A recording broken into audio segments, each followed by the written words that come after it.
I'll die. I said, let me keep it that I'll die.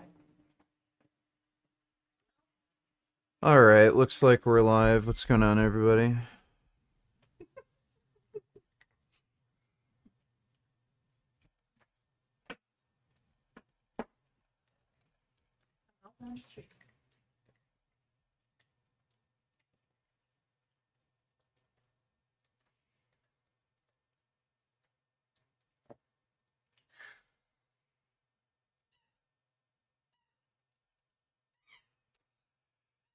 Yeah, Jadan seems like he went full retard.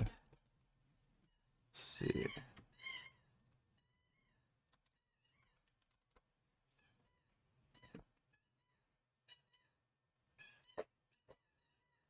So Eugenia Cooney is a YouTuber that's been around. I hear a squeak. No, Eugenia has lived way longer than I expected her to. Nah. She's so sweet. I think she's about to die. I thought she would have died from, like, organ failure by now. Michael Greger won't debate anybody on the Esselstyn thing.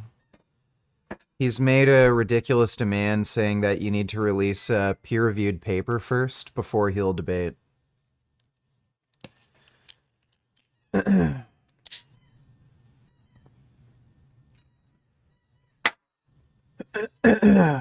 am I today? Not too bad.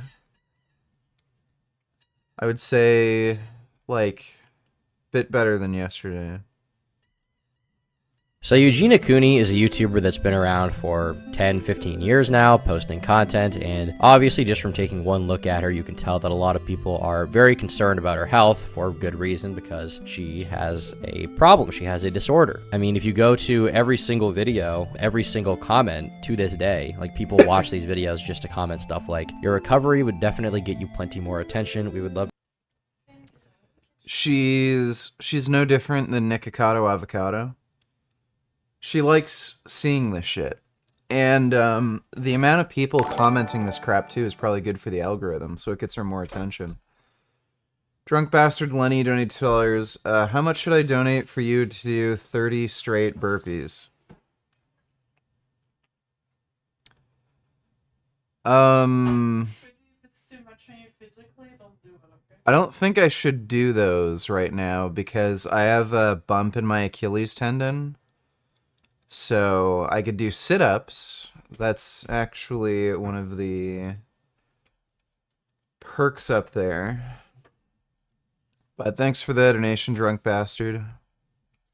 To see health and vitality for you. Eugenia, I don't know what to say. I really hope you can recover. Life doesn't have to be this superficial. You deserve freedom. This is not a hate comment. I don't think her situation could get any worse, yet she always surprises me. It's sad and disturbing to see, especially how long it's been. I'll give her 6 months max. The muscle loss from her heart is going to bring an end to this sad story. You can't change what you don't acknowledge. And the most concerning thing to me is just the fact that nobody in this girl's personal life has seemingly decided to make a concerted effort to help her. Like, to this day, she's still in the same situation she was years ago, and even to a worse degree. Well, now for some reason there's a lot of media coverage going on around Eugenia Cooney. People seem to be picking up the story again. YouTuber Eugenia Cooney's fans flood 911 with frantic calls about her rail-thin frame as influencer continues to spark major concerns over her health. The Massachusetts-born creator, 29, had fans calling 911 over latest videos. So apparently fans are getting concerned to the point where they are calling 911. Holy shit, dude, this article, this page, so many ads. This is like useless. Everything's a freaking ad, dude. But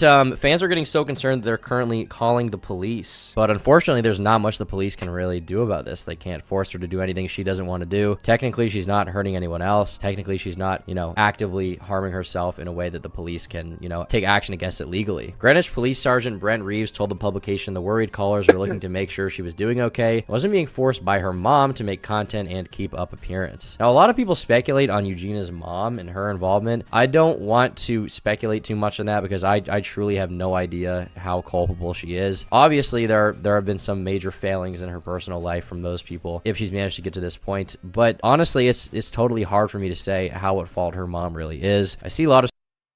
I remember Jacqueline Glenn. She was fairly close with Eugenia Cooney. She said her mom is responsible for her anorexia and promotes it, so...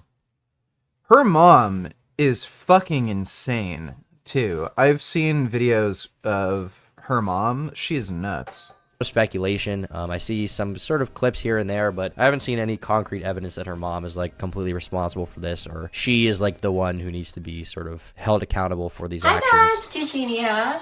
So today I'm on with my mom, and we're here today because like I don't know, quarantine. Yeah, pretty much. So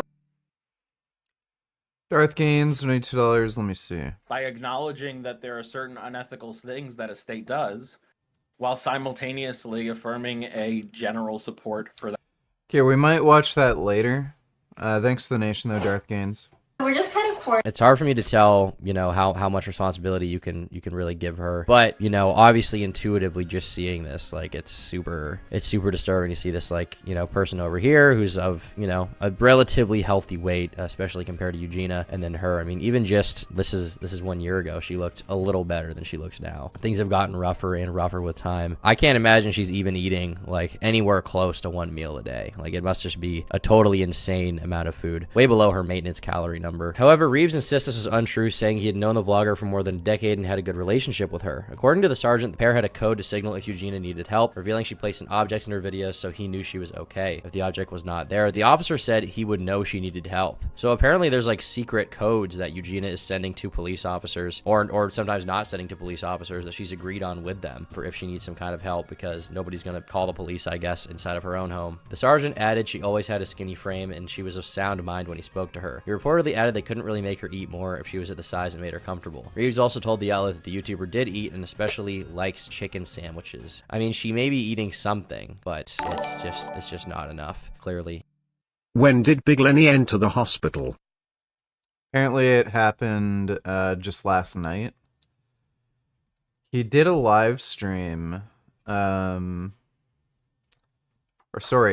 tonight, a few hours ago. So he did a live stream. We're gonna take a look at that in a bit. Thanks for the donation, James.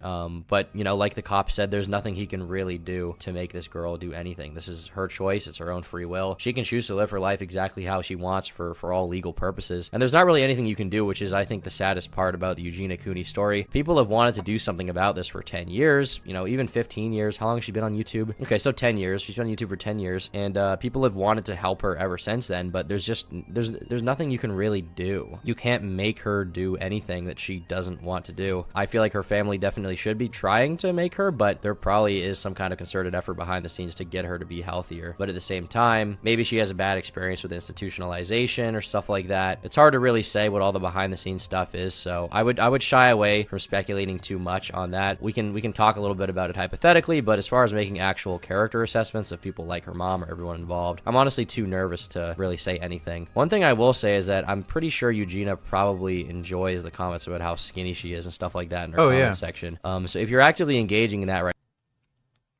It's insane. If you go to her comment section, literally every single comment, thousands and thousands, get help. Oh my God. Like, get help, get help, get help. Like, we're here for you. Da da da.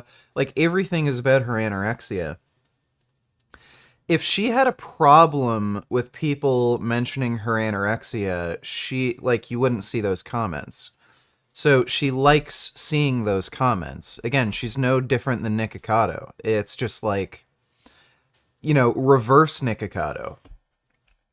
right now, like if you're going to her comments being like, oh my God, you're so skinny, it looks sickly. From what I understand about some people with eating disorders, that's basically what they want to hear, because they want to be seen as like extremely unhealthily skinny. That's part of the problem in their head, right? That they sort of, I don't want to say fetishize, but they romanticize this kind of thing in their mind. So it's probably a bad idea to go and call her skinny. I think the best thing you could do if you really want to support her, I guess, at this point is probably not even call the police, because, you know, clearly they can't do anything. I think the best thing you could do is just send her a message and just, you know, say that you like her, say you like her content, and you hope she's doing well. That's really all you can say. I think if you get too specific, it might feed into whatever is wrong with her in the mind, which you definitely don't want to do. You know, you don't want to be enabling that in any way, intentionally or unintentionally. But I mean, looking at these videos, man, it's just, I mean, Jesus. I don't know, into dog stuff, guys.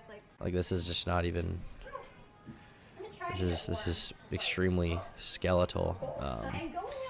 Yeah, I would shy away from going to her channel and telling her anything like that. Protect the children from her dangers.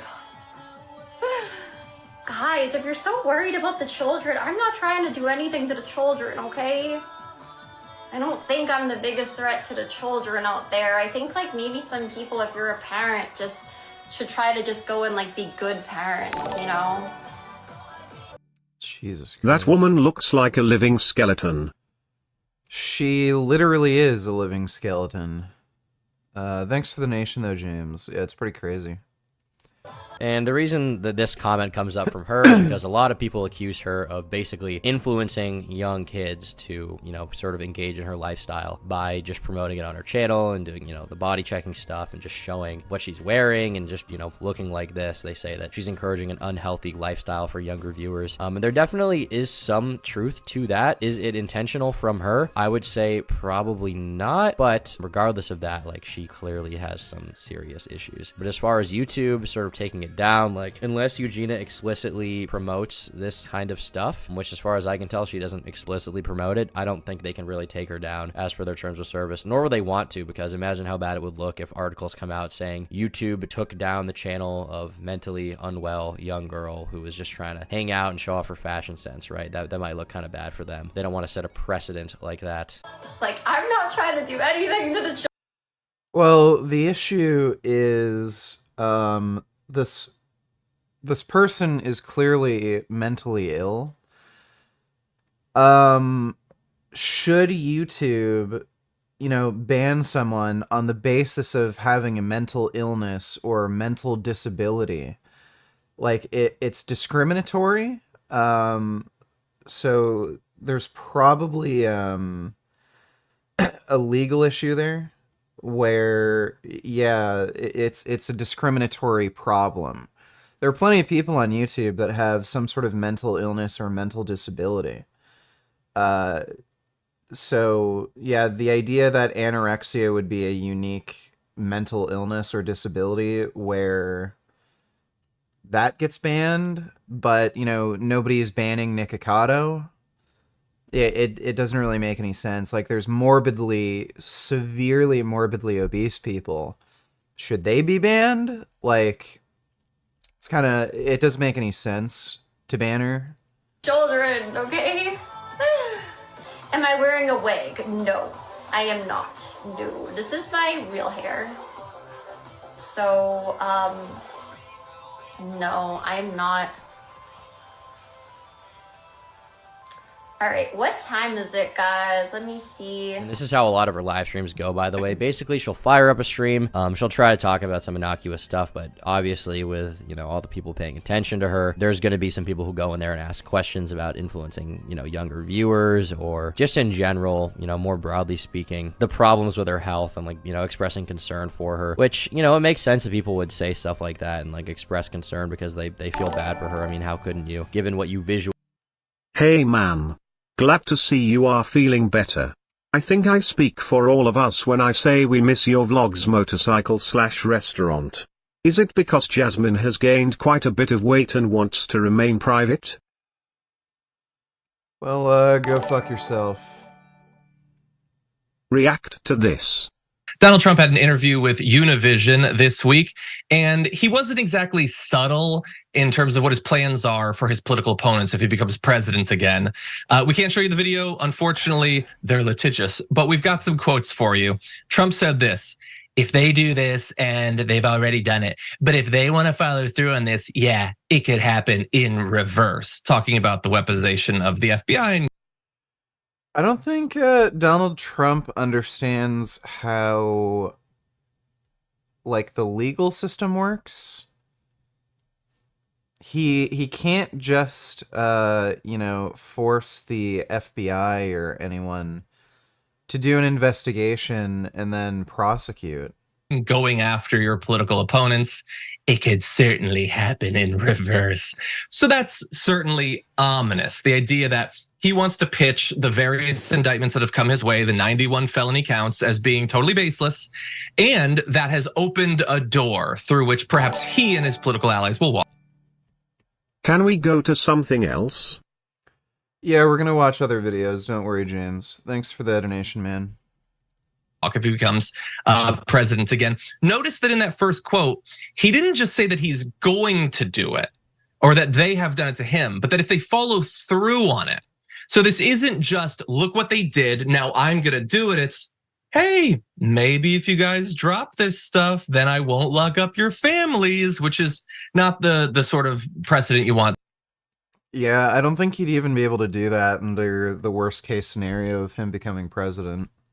Usually see anytime you open up something Eugenia Cooney related. Okay, it's like 9:26. A liar.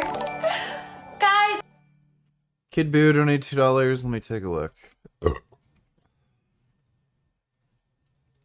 Gator, that's huge. We were literally just swimming here earlier. That's crazy. Whoa, whoa. That's... He died on the way to the hospital? Is that true? I think that might be fake, or if that's real, that's hilarious.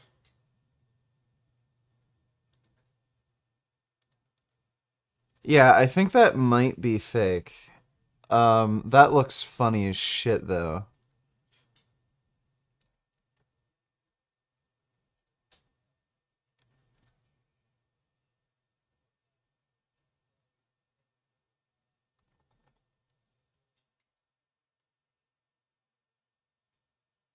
Let me see if this is real.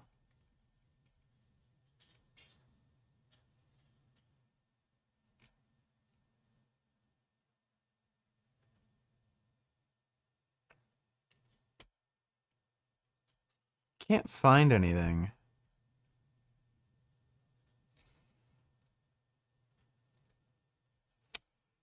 That looked funny as shit. Let's see. Africa's such a shithole if you guys are so good at building stuff? Colonialism. So you're gonna blame the white people again? Why is it that your guys, that entire continent, is a complete dumpster fire and nobody wants to live there? Actually, China is investing in it heavily.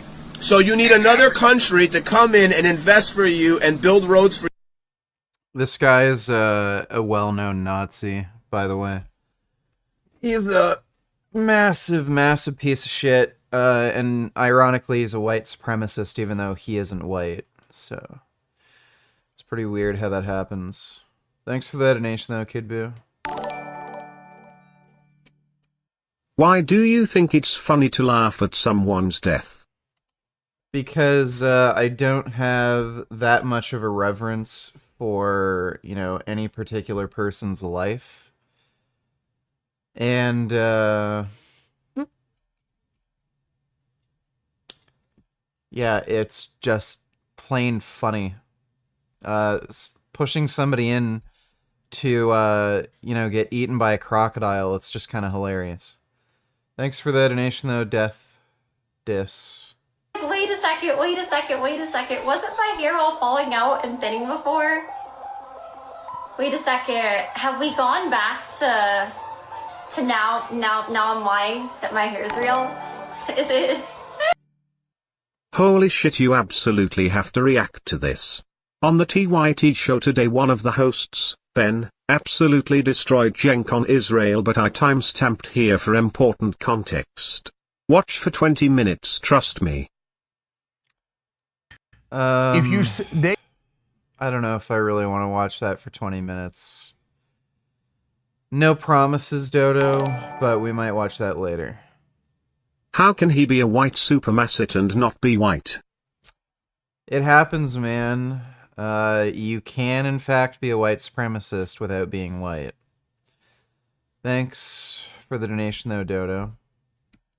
I love how we just alternate between Yeah, your hair's thinning. You're lying that it's not thinning. Oh, it's a wig. It's a wig. We know it's a wig. It's like... The T/beauty. Really? Well, she's not gonna live too long.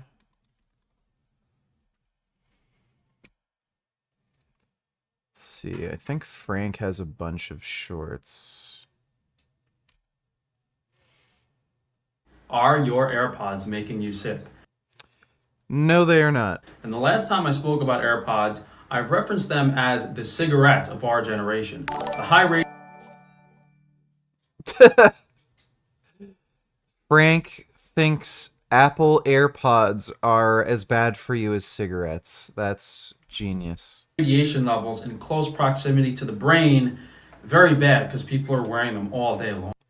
So why aren't we seeing a massive increase in brain diseases or brain cancers if, you know, AirPods are a new thing? It's because they don't do anything. It's a type of radiation that's non-ionizing, and on top of that, they don't produce enough energy to raise the temperature of water, so they can't possibly affect your brain. But the actual physical act of having something in your ear all day is interfering with earwax metabolism. It sounds silly. However, your body has a cleansing process where it constantly pushes out earwax at a slow rate. So if you're spending the majority... I don't even know if that's true. I do notice that when I wear over-the-ear headphones, or if I wear in-ear headphones, I do get a buildup of earwax, which is why I like the bone-conducting headphones, but again, that's not going to kill you. Majority of your day with your ears clogged up, you're blocking one of your body's abilities to cleanse itself. A sign of this can be that your sinuses are constantly congested, and the interplay between the Your sinuses have nothing to do with fucking earwax buildup. Sinuses and ear cavities become very evident if you do nasal flushes with iodine that I have several videos on. Your sinuses and your ears aren't connected. We also have these Air headsets available on Wi-Fi shielding. What is he talking about? These are your fucking sinuses. They don't connect to your fucking ears. So where did he get this idea? He thinks your sinuses connect to your ears. Frank is a fucking special boy. See, Tiger donated $2. Pitbull attacks Tiger, instantly regrets it. I'm not gonna watch that.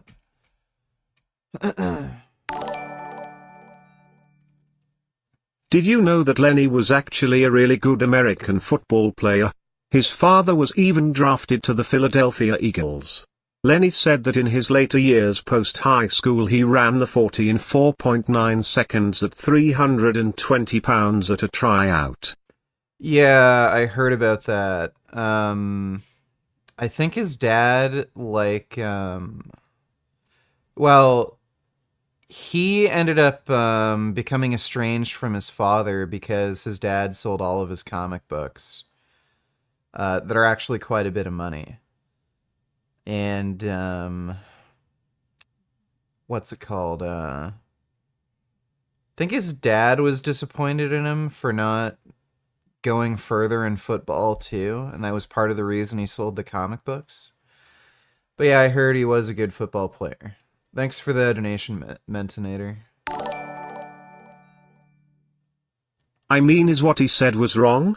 When have blacks ever made a first world nation throughout human history? Whites are the greatest inventors, conquerors, innovators and so much more. Just accept it. Whites are superior. Yes, whites are superior. That's why they need to make sure black people are on every fucking Olympic team so they can win gold at the Olympics. Thanks for the donation, Kid Boo. I don't know if I close that tab.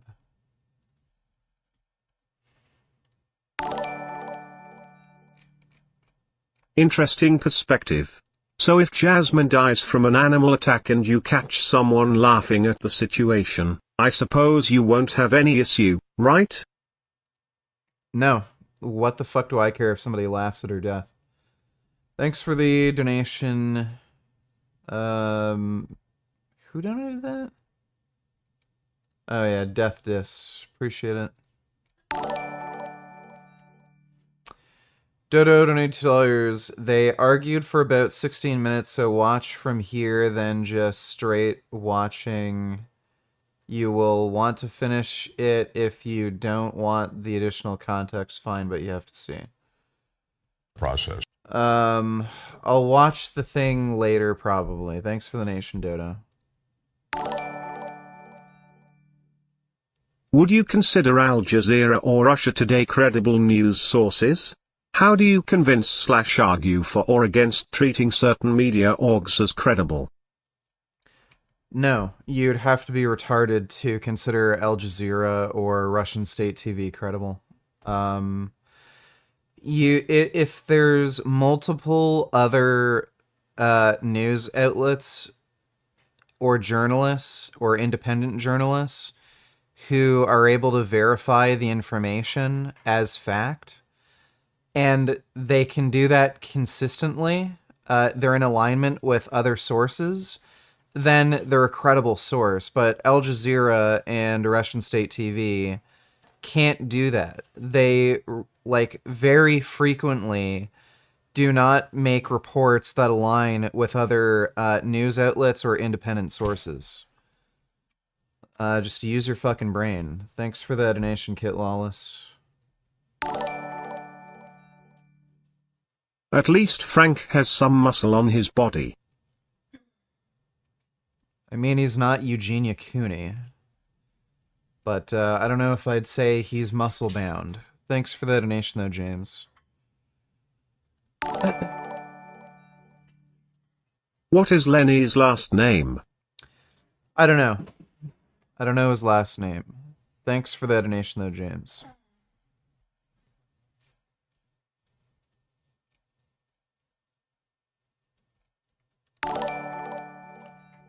Let's see. Nile River donated $2. Never knew this dude still raps or sings or whatever. Do you remember him? Goodbye to everybody. Goodbye to the people who hate on me. Goodbye to the people who loved me. Goodbye to the people who trusted me. Goodbye to everybody. Now how? Yeah, I knew he still uploaded. I guess the goodbye, number 2 was just a joke. But he did that rap song when he was much younger that went viral. 15 million. It's hilarious. Loved me. Goodbye to the people who trusted me. Goodbye to everybody. Now I need some changes in my life. Now I need to move on in life.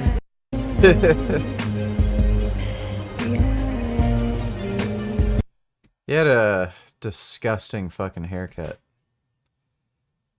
Goodbye to Hello to the people. Hello to the people. Hello to the people. I must say hello. Hello to everybody.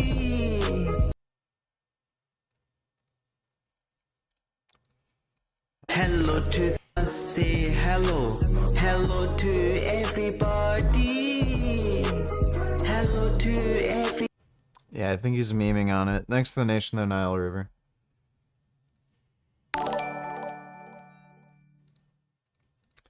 Let's see. Corona Bro donated $2. No way this is real, right? This is so bad. Hey,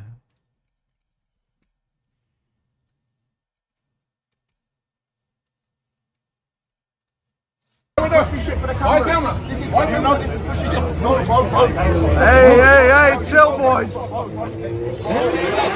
Hey, chill. So you can sue me, you broke up. Hey, chill, boys. Oh, boys. Boys! Boys!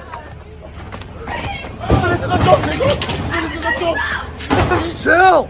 Oh my god. Oh my god, John. Oh, chill! Chill, boys! Chill! Oh my god. Dude, that's hilarious. Stop! Stop! Stop! Stop, boys! That's not. Stop! Stop! For the camera, for real? Alright, get off, Durka, get off. Bro, I can control Chill! right now. Chill! Chill! Chill! Chill! Chill! Dude, why is he yelling like that over and over again? Dude, that's funny. Zerka got fucked up after starting the fight. That's funny. Thanks for that donation, though, Corona Bro. Cam donate $2, lol. Let me see.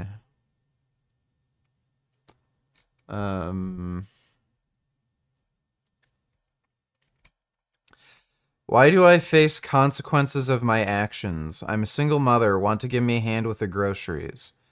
Alexandra Collier. What the fuck? As I haul multiple shopping bags from my boot while my toddler skitters between parked cars. This has to be a British woman. My neighbor nods hello from his back porch while ashing his cigarette. Each week, despite knowing that I am a solo mother by choice with a donor-received son, or conceived son, and no partner at home, my neighbor watches me teeter inside a leaning tower of motherhood with hefty bags and a yelling child attached to my shins. I smile brightly and say hello, but my mind is a static of expletives. Why doesn't he offer to fucking help? 'Cause you're a dumb bitch. Like, wow. This woman literally expects everybody to just be her fucking servant because she decided to have children? Yeah, holy fuck. Yeah. Thanks to the nation, Cam. I mean, after hundreds of years of whipping those bigger monkeys into oblivion, they bred some great athletes. So in order to keep the money flowing, all blacks are good for his sports and entertainment. Niggers are literally the worst people on earth. I think you're the worst person on earth. Thanks for the donation, Kid Boo. You gotta see this shit. Zerka gets ragdolled in the first few minutes.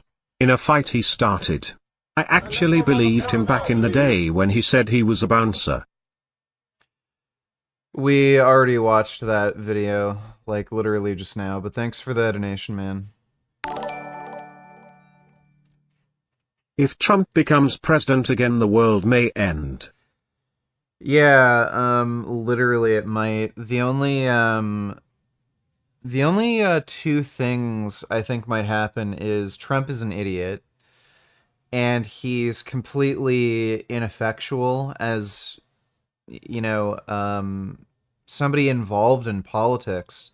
Like, he's too stupid and doesn't get along with enough people to really affect any change. So that might be a roadblock to him being able to, like, you know, ban transgender therapy or, you know, ban Muslims from immigrating or, you know, some of the other crazy ideas he has. On top of that, he also, like, he's saying a lot of the shit about the Ukraine war right now. Well, he's not president right now. So after he gets briefed by, you know, whatever, I don't know, by whatever military or, you know, geopolitics expert is in the White House that works for him, after he gets briefed on this shit, he's likely to change his mind, and he's the type of person who kind of believes the last thing he's told. So he's saying he's going to pull support for Ukraine. He might not actually do that after, I don't know, getting, you know, information that he's not currently privy to. But yeah, it's probably not going to be great if he becomes president. Thanks for the donation though, Dodo. Is your idea of culling carnivorous animals actually something practical? Or is it actually nothing more than a psychotic wishful fantasy? Have you considered the consequential results of such an idea? Have you even thought of how it can be implemented? Don't care about fucking debating a retard who doesn't even understand my position, so, I don't want to have an argument with you or even explain it to you. Why are they fighting? And that is dangerous. I have no idea. I don't know why they're fighting.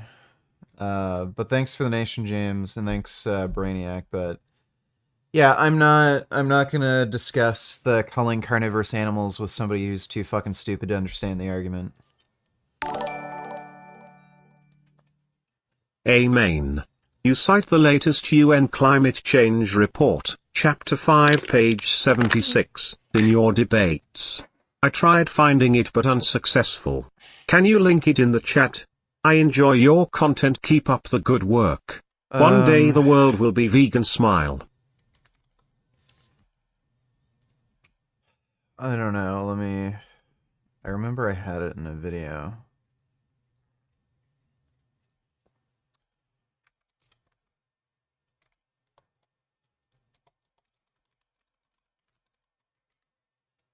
So they have a 2023 report. I think the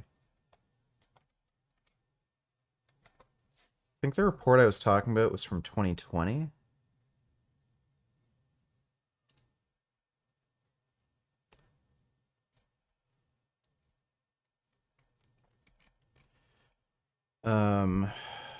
Oh my god. Let me see.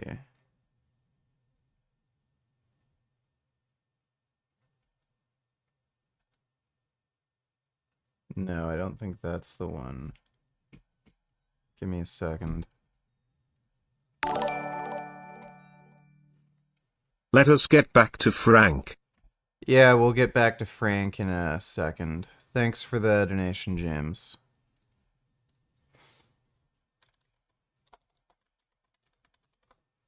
Is it still? Yeah, there it is.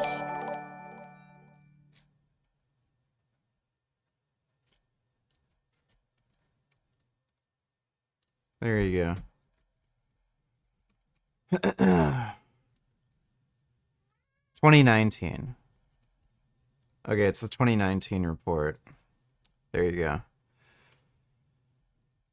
Thanks for the donation, Zen. Hope that helps. Vegan Balls donate $2. If you ever wondered what DBZ intros sound like in different countries, here you go. Svaria goes after child-free women. Also, where the fuck is the dual kick stream? Yoga. I forgot to do the dual kick stream again. Thanks for the donation, Officer Porch. We'll react to that in a bit.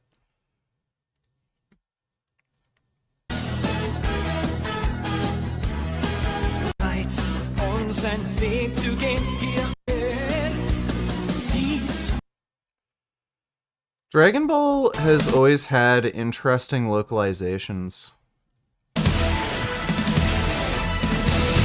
Yeah, I'm familiar with the Canadian intro.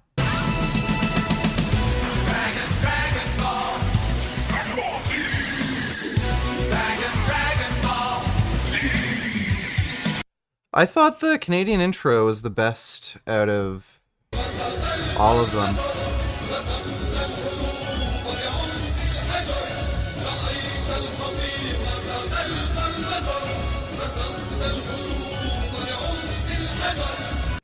I didn't know they had an Arabic localization.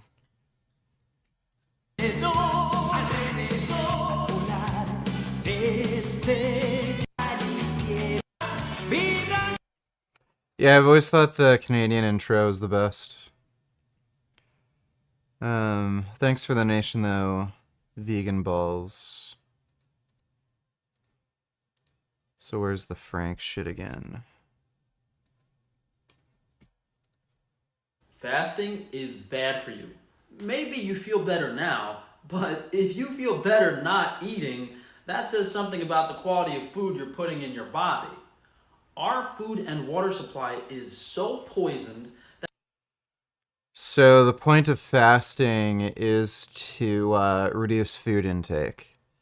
It's just a novel method of reducing energy intake. A lot of people do have a tendency to overeat, and they might not be eating the right foods, so... Not Anthe guy who sames woman with no kids. Why can't these losers just mind their own business? Well, because they're miserable fucks, and they need everybody to feel miserable like they do, so that's why they do that. Thanks for the donation, though, Dodo. So, yeah, it's... Again, if you have a tendency to overeat, and you have a tendency to eat crappy foods, you'd expect somebody to feel better when they reduce their caloric intake. It's not really the fasting that's making them feel better. people feel better when they stop eating the poison. But all of those toxins from years of eating those poison foods. Or Sneeko or Jordan impression simping. Okay, I'll do that in just a minute, Lionheart. Thanks for the donation, dude. Like, what toxins is Frank fucking talking about? All the shit with fucking toxins, dude. Like, my god. Are still in your body, ingrained in your cells, your organs, especially your liver. The real solution above fasting is to eat a balanced diet of high-quality foods. Your liver does not accumulate toxins. Frank doesn't really understand how the liver works. Your liver isn't, like a filter. It's more of something that triggers enzymatic reactions. So it doesn't just build up toxins. Mainly organic meat and grains with an adequate amount of fiber to transport toxins out of the body. You have to give yourself healthy food to replace the poison cells. That is not how any of that works. Your digestive system needs a medium, that healthy food, to remove toxins. Fasting is just a band-aid of a solution to the poor underlying health that most people... Yeah, that is not how that works. Frank is really fucking dumb.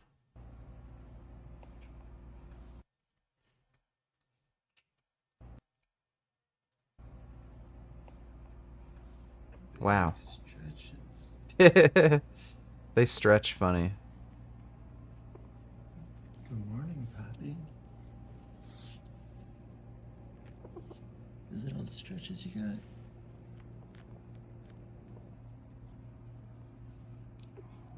Oh my god. That's a nice prairie dog. I like prairie dogs. So, Zerka or Sneeko or Jordan impression simping.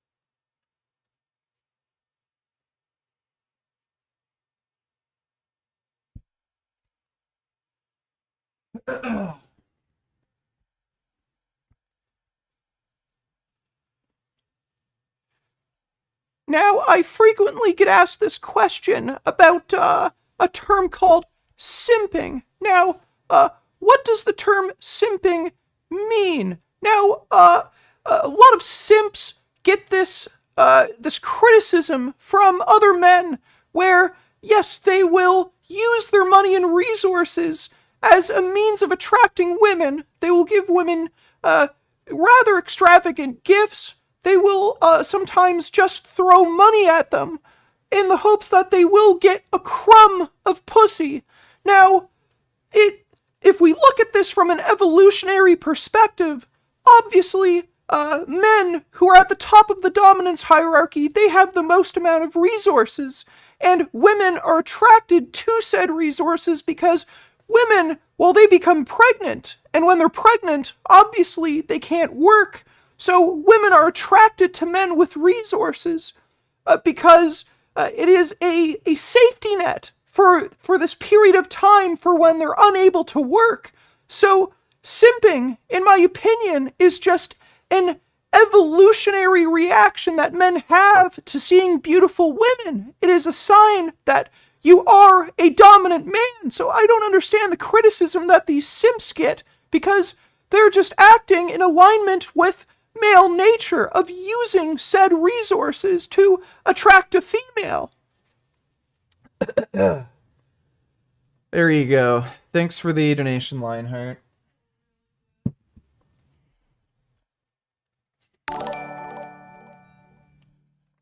Like the food F. Frank sells.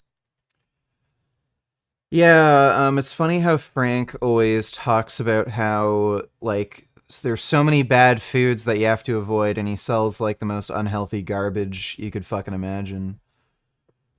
Thanks for that donation, though, James. Let's see, Dodo donated $2.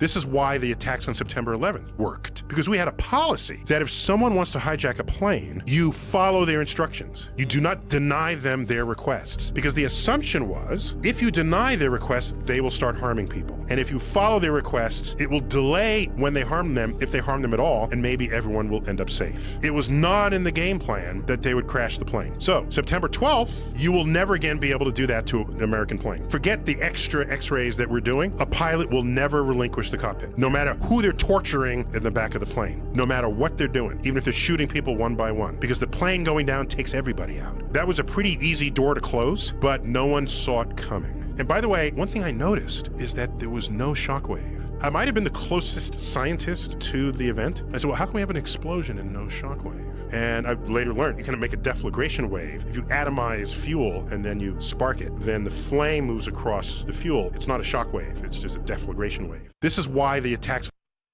Interesting.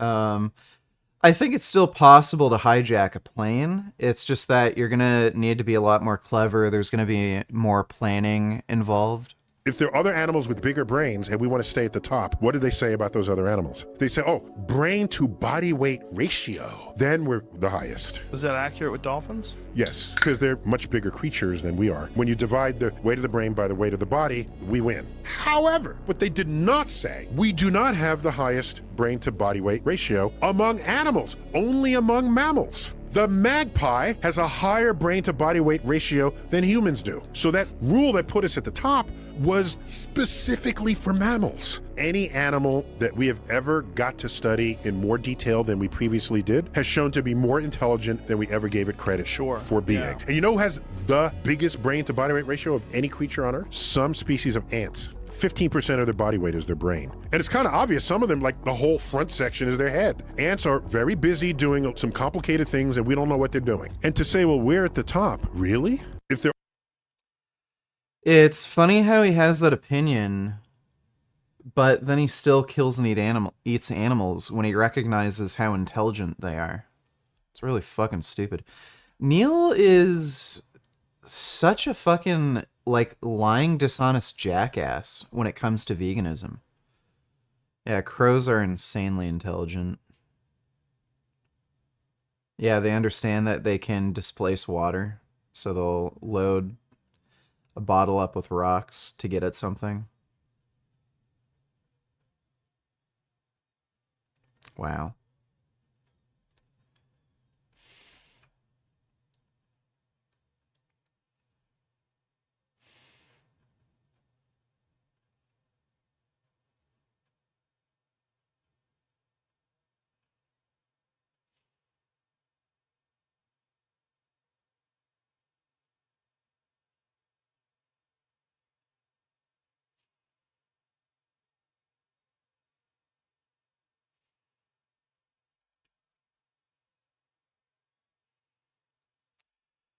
Yeah, they're really beautiful animals.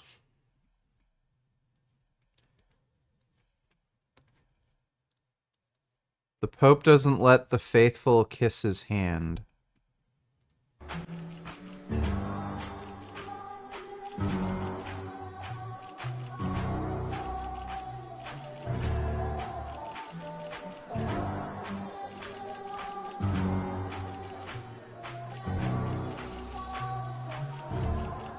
What the fuck? What's going on here?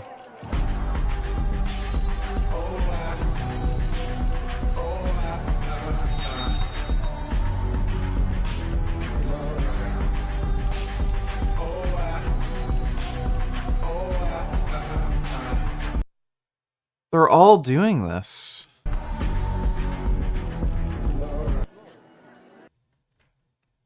That is...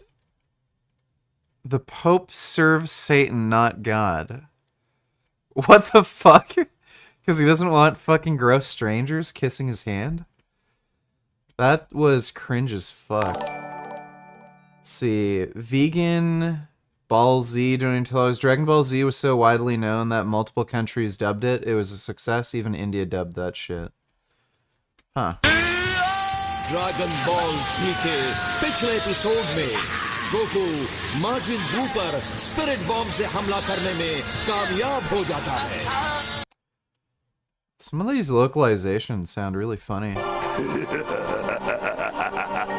ये तो बड़ा मजेदार दिन बन रहा है. अरे ओ, जरा तुम लोग इस छैल छबीले की ताकत की रीडिंग लेकर देखो. घबराओ मत, बस 1000 है. ये अच्छी सी कोई चुनौती ही नहीं बन. They did a good job dubbing it. Dragon Ball सी पर आप देख चुके हैं वेजिटा और गोकू का लड़ाई में. तब ताजु को गोकू संभल जाओ. Interesting. I didn't know they localized it to so many regions. Thanks to the nation, Vegan Ball Z.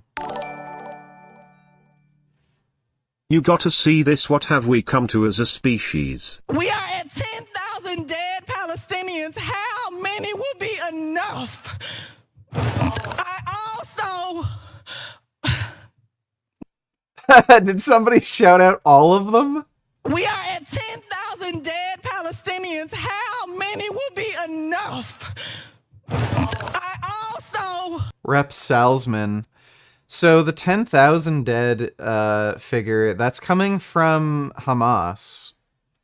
I don't know what the exact death count is. It's certainly in the thousands, but yeah, those figures are still coming from Hamas.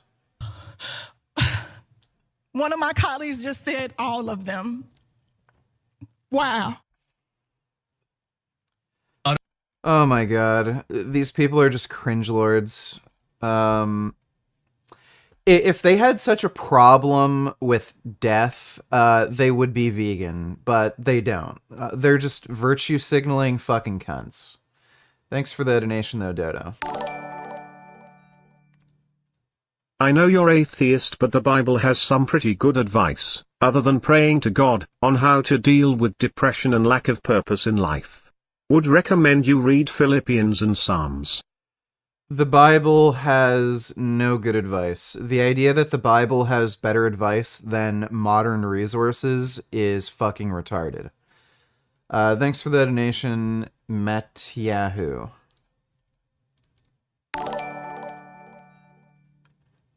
I'm smoking a fat doobie. I'm smoking a fat doobie. I'm smoking a fat doobie.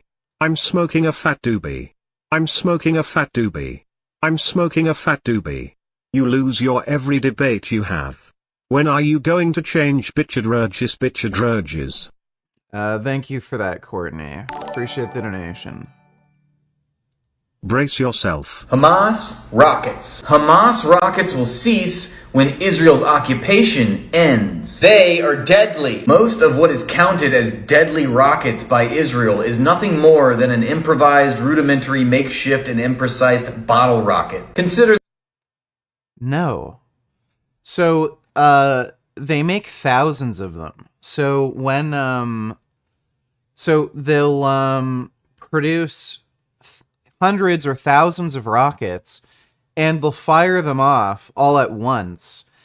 So those smaller explosives will end up hitting somebody, or they'll hit a number of structures all at once, and they can cause a lot of damage. That's why Israel's invested so heavily in the Iron Dome technology. It's insanely expensive, but it's worth it because it saves so many lives. This guy's a fucking idiot. Consider these figures. Between 2001 and 2012, Hamas fired 13,000 rockets and mortar shells at Israel and killed 23 civilians. Yeah, that's because of the Iron Dome, you fucking moron. Total. By contrast, during that same time, Israel killed thousands and thousands of civilians by... So yeah, you'd probably see a disproportionate death toll in favor of Hamas killings if the Iron Dome didn't exist, because they fire more rockets. It's just that Israel has the Iron Dome, and they have better technology to target Hamas. So yeah, they have caused more deaths, but he's making this proportionality argument. Like, should Israel get rid of the Iron Dome and let Hamas kill thousands of people so that they can have a equivalent retaliation? Launching illegal bombing campaigns. It's not illegal. On Gaza. Or even more precise, in Operation Cast Lead, Hamas fired 900 projectiles at Israel, killing 3 civilians. Yeah, again, that's because of the Iron Dome, you fucking idiot. By contrast, Israel killed 1,400 Palestinians. So apparently it's Israel's fault that 1,400 Palestinians are dead and not Hamas's fault for, starting this. And 350 of them were children. Human... Oh, is he gonna say the human shield thing is false? Shields of the hundreds and hundreds of human rights reports that have been written on Israel and Palestine. None of them have found any evidence that Hamas uses it. So that is absolutely false. We know that Hamas uses human shields. First of all, Hamas leaders have fucking admitted they use human shields.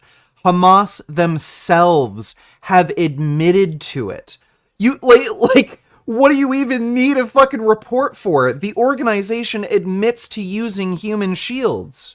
And that's bullshit. How many fucking organizations have, blatantly stated it? It's only, the only one that I know of that hasn't explicitly stated that Hamas uses human shields is Amnesty International. And even then... Even though they don't explicitly state it, they do admit that Hamas does deliberately set up military installations in civilian areas, including apartment blocks and hospitals. So even Amnesty International, who hasn't come out and explicitly stated Hamas uses human shields, they still admit they deliberately set up in highly populated civilian areas.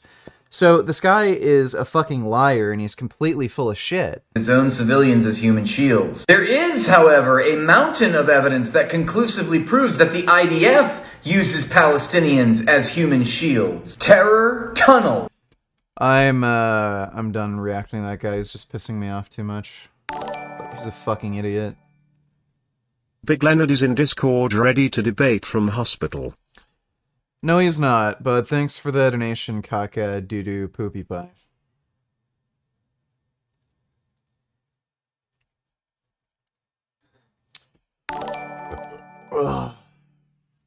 We going to look in on Big Lenny now? Not quite yet. We still have to go through the Frank Tufano footage, but thanks for the donation, James.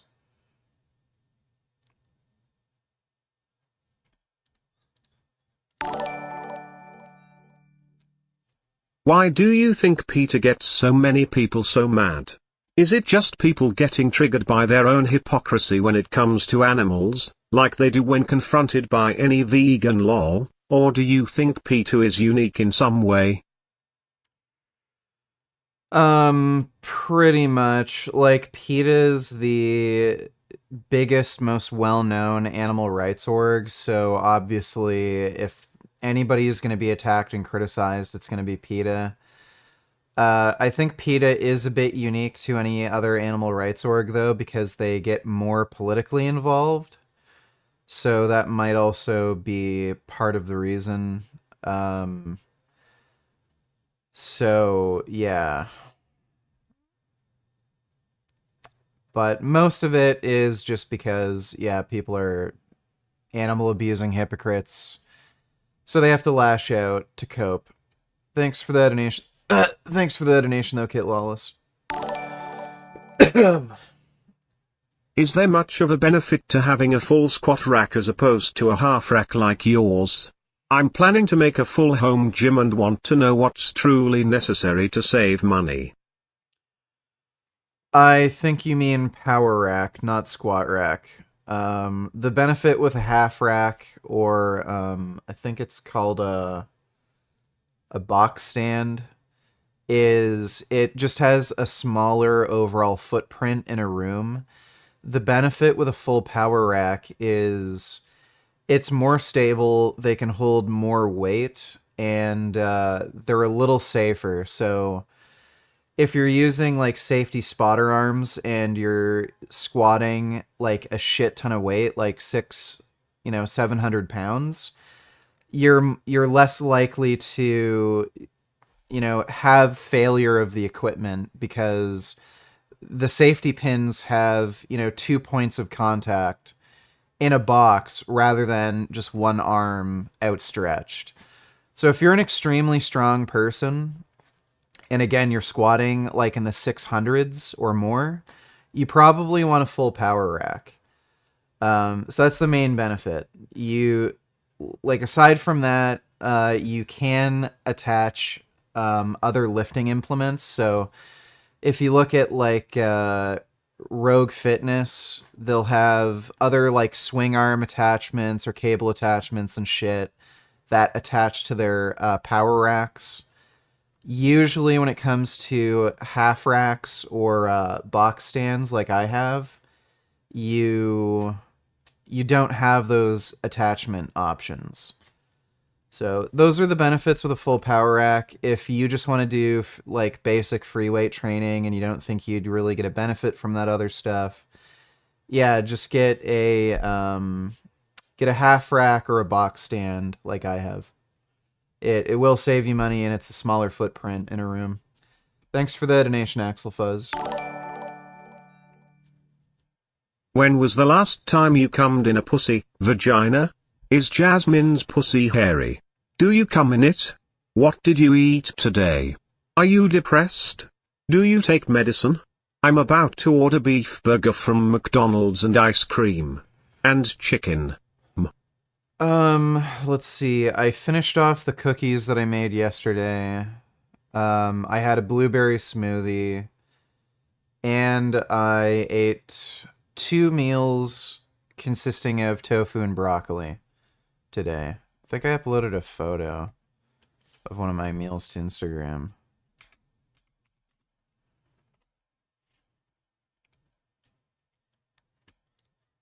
Thought this photo looked funny, but yeah, there's the broccoli and tofu.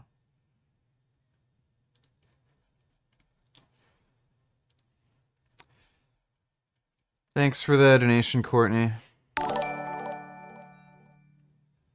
Here's a question. How come Hamas leaders doesn't use their money for care for their own people instead of more weapons and arsenal? Because they don't care about Palestinians. They only care about themselves. Let's see. Leaders of Hamas are worth about $11 billion, living a luxurious life in Qatar. Meanwhile, all the Palestinians around the world are protesting Free Palestine, and they're supporting Hamas, and they're saying they're rebels and they're freedom fighters. Freedom fighters worth $11 billion, living in luxury. Meanwhile, you guys are blaming Israelis for not providing clean water for the children in Palestine. All you people who are protesting everywhere, who are pro-Hamas and pro-Palestine, shouldn't you be asking these leaders of Hamas, $11 billion, where is the money going? Well, we know where the money's going, but why is it not being funneled back to the people of Palestine and to the people who are living in refugee camps and the children who are dying? These are the questions that you should be asking, but no, you're blindly just protesting because of whatever you see on the news, whatever you think is happening, whatever your religious leaders are telling you, and you're blaming Israelis and you're blaming everybody else, America, Canada, Britain, whoever's standing with Israel, but you're blaming everybody except the leaders and yourselves. You're supporting a terrorist group who's clearly making a lot of money and not giving you guys a single penny. Now this makes more sense why none of the Arab countries want to take in any of the Palestinian refugees, because they know what's up. That's why they don't want them. Yep. Shame on you guys. everybody who's been protesting, shame on you, because instead of protesting against the Western countries or Israel, you should have been protesting against Hamas and asking Hamas to provide an explanation. Yep.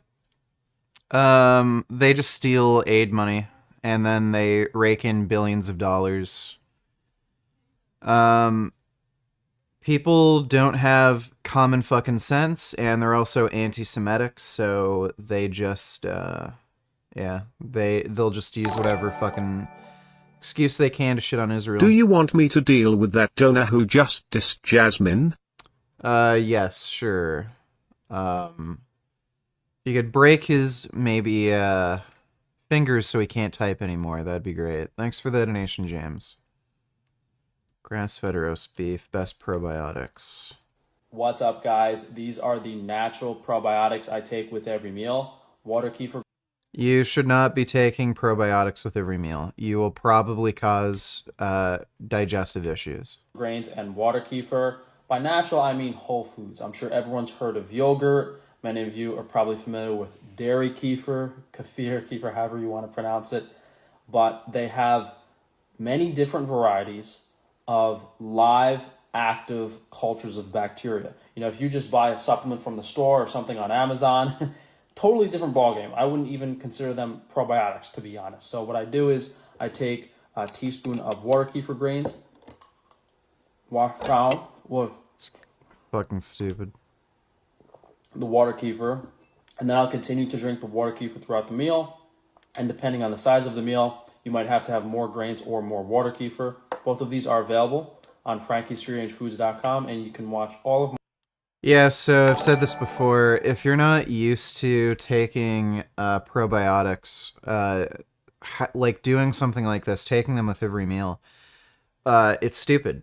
You're just going to cause like an allergic reaction, essentially. You're going to cause a lot of digestive upset.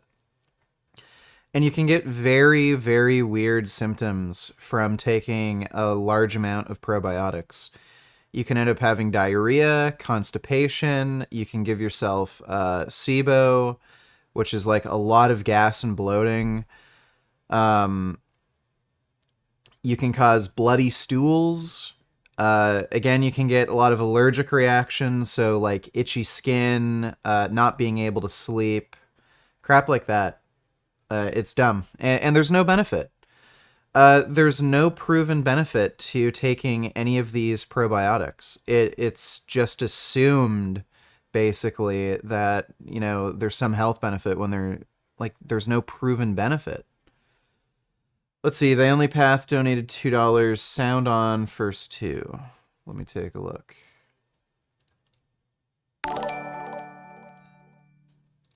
Consider it done. Well, thank you, James. You're the best bodyguard anybody could ever ask for. Appreciate the donation, dude. Yeah, I've seen this one already.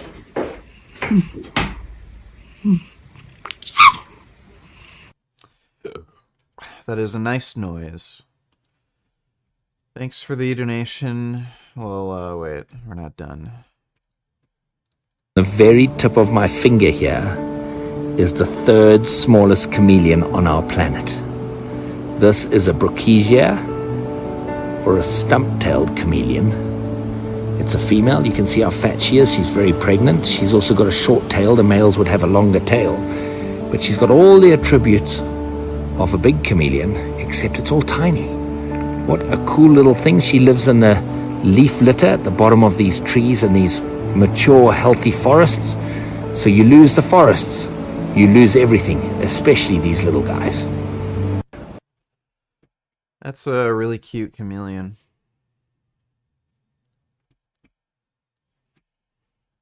Oh my god. Wow. Those are some good turts. That's amazing.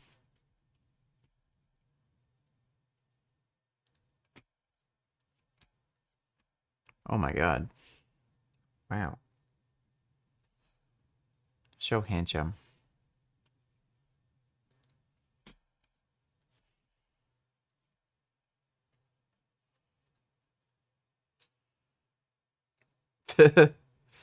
Oh my god, that cat's like a person. He is like a dog, bear, and a guinea pig. Oh yeah. Wombats are really cute. They're really weird. Thanks for that, The Only Path. This is me in real life. Let me know what you think. Let me take a look. If I done dropped the K, use the shots, they fly straight in the air. Well, mine's flying straight. I done whipped the pistol out on dog and shot him in his face. Got 10 second nigga out. I'm impressed. Not many people can manhandle a cop fully nude. Thanks for the donation, James.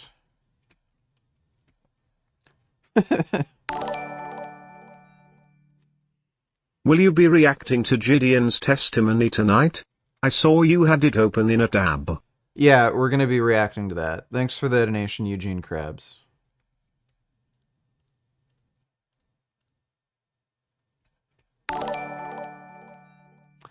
Dodo donated $2. Also, when are you watch the YouTube video where Jenk gets embarrassed on Israel by his co-host? We'll watch it later, probably.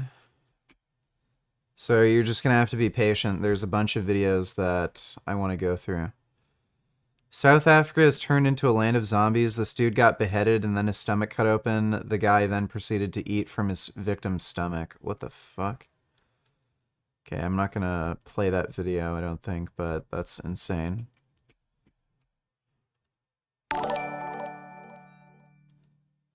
My dad is a big Frank Tufano fan and he bought $700 worth of Frank's meat over the past 3 months. Funny thing is that he's also a massive homophobe and doesn't know about Frank's Chatterbait account history Lamau. You gotta show that to him, dude. That would be fucking hilarious. You have to show him that. Thanks for the donation though, Elijah. That's pretty funny. Looks like Frankie is one busy entrepreneur.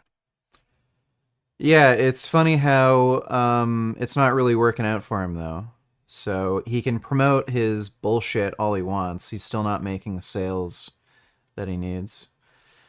Thanks for the donation, James.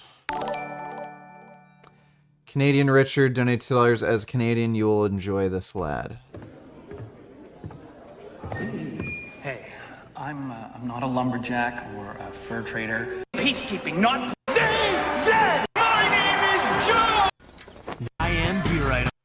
Yeah, that commercial was shit when it was new, and it's still shit. Stupid! You're such a loser! Come on, Four Eyes, give me your lunch money now! Give it to me before I smack you! You know what? You're the dumbest kid in the whole school. No wonder nobody likes you. I'm gonna beat the snot out of you. Yeah, come on, bring it! Come on, let's go! Are you afraid of me, eh? I'll take all you guys on, let's go! Bullies just want to show off. But if everyone just walked away, imagine how silly bullies would look. Walk away. Tell someone. Because bullies aren't bigger than all of us. That was a stupid commercial. People do not understand how bullying works if they make, you know, dumbass commercials like that. I remember that. Hey, what you watching? Dumb. Me? I'm just a TV. I mean, I'm not even human. You've got the remote control. You can change channels if you don't like what you're watching. You can flick me on and off, and on and off, and do... Whoa, I'm getting dizzy. You see? You're smarter than me. You get to choose from all kinds of neat stuff. Funny shows, nature shows, shows about people all over the world. Ouch! In real life, you know, that would hurt. You get to learn how to make stuff to your best friends, your mom or dad, and you can go outside and play. Where is outside anyway? I'm just the TV. You're the smart one. Well, so long. See you next time. I remember that one. There's magic up on the mountain high. Buckle up your seats, you're heading to the sky. Of the sky. Yeah, Marineland. I've never been to Marineland. But Marineland has the, like, fucking whales in captivity. Fuck Marineland. Now and get into a party that lasts all summer long. Our 20th anniversary celebration includes over 200 new light shows. You won't want to leave this party. Yeah, I haven't been to Wonderland in a while. was planning on going, but I just never, just didn't end up going. Thanks for that donation, though, Canadian Richard. Mike donated $2. Sounds a lot like America.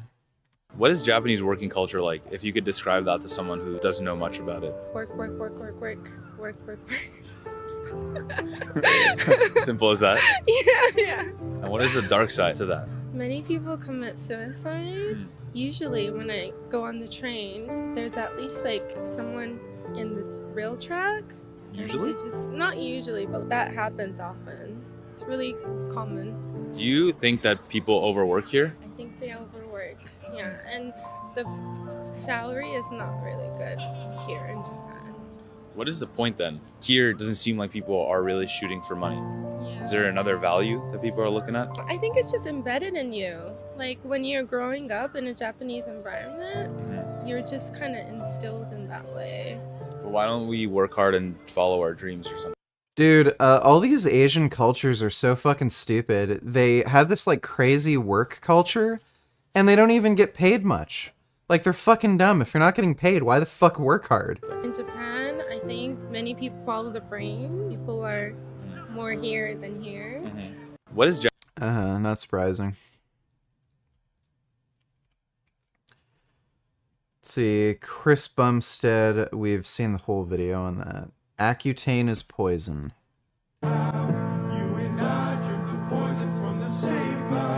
Jesus. So this girl is showing what she looked like before she took Accutane.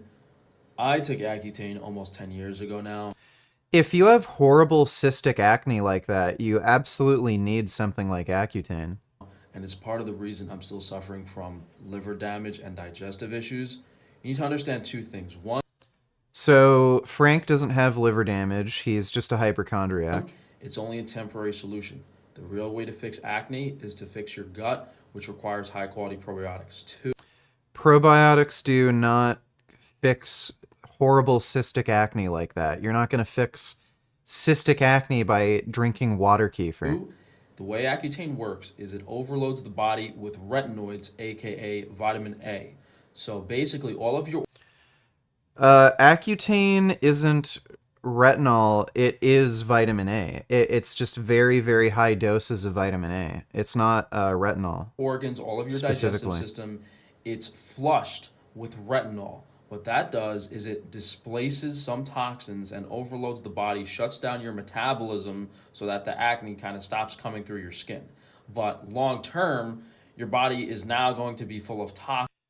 Or no, vitamin A is retinol. Sorry, I thought he said I thought he said carotenoids. Never mind. Toxins and vitamin A that needs to be removed, which is very, very difficult. Most people just suffer long-term health issues and never. So yeah, there's issues with Accutane, but look at that girl's skin. So possible side effects of Accutane are hair loss, depression.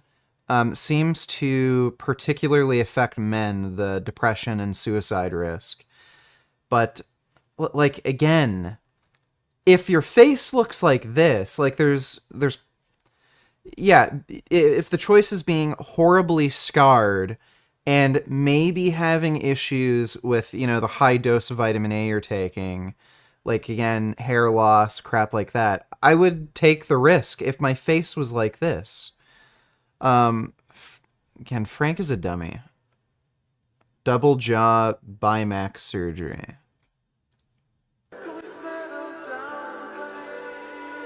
Someone mentioned nerve damage as a consequence of Bimax surgery, and I mean, I know it as double jaw surgery, which I had done about 8 years ago now.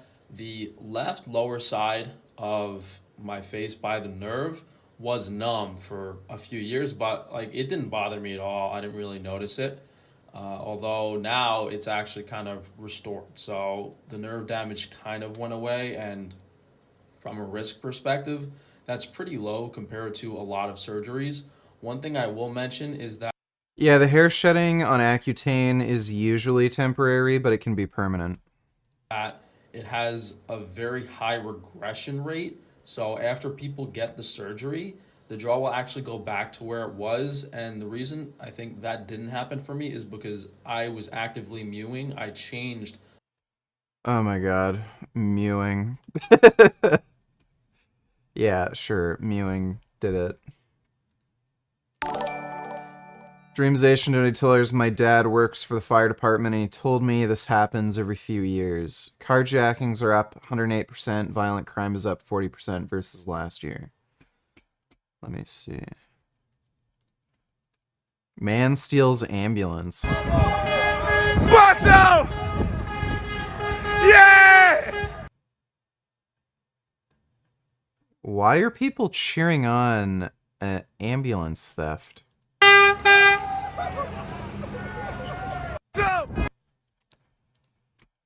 Jesus. Fucking asshole. Thanks for that donation, Dreamsation. That's pretty fucked. VG, make some more video, fuck sakes, or else I will spank you, Toshi. Like stupid comments, smart responses, fucking S tier. Also, how is the clown Evor diet able to sustain so many people? At least till cardiovascular diseases gets M. Let's kill carnies. Well, it really isn't. If you look at a lot of the testimonials, you know, people who followed a carnivore diet, they complain about having digestive problems, either diarrhea or constipation. A lot of them end up smelling horrible, having low energy, constantly feeling hungry or not feeling hungry enough and losing too much weight too quickly. And you're starting to see a lot of people talk about getting scurvy. So it doesn't. Anybody who's able to follow the carnivore diet, like long term, isn't eating a carnivore diet. They develop scurvy otherwise. So, but thanks for the donation, Emmanuel. And yeah, I'll try to make videos, okay? Thanks for the donation though, dude. Dreamsation donated $2. Also, I ordered myself a half rack and floor mats. They should be here on Wednesday. I just gotta find a bench and I'm gonna get my weights from my dad's place. There's Planet Fitness about a mile away that I'll go to for machines and dumbbells. Well, you could, you can get Olympic dumbbell handles, and then you can just do dumbbell stuff at home. But yeah, if you want to use machines, it's not a bad idea to just get a gym membership for that. Thanks for the donation, Dreamsation. May you make many gains. Do you think if I bought a capuchin monkey I could train it to jack my dick off? Or do you think it's just a pipe dream? Yeah, I don't think that would work. I think that'd also be animal exploitation. But thanks for the donation, Josie. So I accidentally added too much sugar to my second water kefir fermentation. So I actually have to let it sit on the heating pad and go for another few days to allow the bacteria to finish eating up the extra sugar that I added. Issue is that bacteria is building up gas while in the sealed container. So about a day and a half into the fermentation, I'm actually releasing the pressure so that the bottles don't explode. So I actually released the gas once already on this bottle. And that's the second release. So when I do this, I hold a lot of downward pressure. I keep it really tight and I do it very slowly because if the pressure is super high, even if you're holding it with downward pressure, the lid might just pop off and explode. So it can be very, very dangerous. So when opening water kefir, guys, always keep it in the fridge for 24 hours to cool down the bacterial activity. Maybe even open it outside to avoid a mess. It makes me wonder, because he's selling this on his website, the water kefir stuff. If he doesn't know what he's doing making it, like, isn't there a huge risk of, like, contamination? I'm surprised he's even able to sell this crap. So I'm going to get a little more detailed on how to safely release the... Okay, whatever. If you have been looking for a convenient and healthy way to make your homemade bread, we now have organic instant yeast available. How is yeast not inherently organic. On FrankieStrangeFoods.com. We've been selling sourdough starter, but that's very involved. It can literally take 3 days, no exaggeration, 3 days to make sourdough bread. Minimum usually 24 hours, and a lot of timing is involved. You know, if you're working a day job and you have actual stuff to do, you know, this can make bread in 2 to 3 hours. So you don't have to be home all day doing ridiculous stuff. Here are the two loaves. Most sourdough is garbage. I haven't even been able to find sourdough here that's any good. Loaves I just made in a few hours. Not the best looking, but super, super fast, easy, convenient, made with organic flour, and I know where the water's coming from, so I don't have to worry about spending all day and timing everything around making sourdough bread. Maybe we'll do a recipe this weekend, but you guys... Yeah, sourdough sucks. I don't know why Frank is so obsessed with sourdough. And the way he makes it is terrible. Haha, do you think Frank will never talk about Israel because he already got striked for anti-Semitism? Because he used to talk about conspiracies. Give me a second here. I don't like it when people send me Facebook links, but... Ceasefire now. Liberty to the Statue of Liberty. Oh, yeah. Yeah, really. Frank is probably avoiding talking about it because, yeah, he's already gotten a strike for anti-Semitism. So I wouldn't be surprised if he never talks about it just because of fear of YouTube, you know, getting rid of him permanently. Thanks for the donation, though, Grand Dam. All right, let's looking at Big Lenny. See what's going on.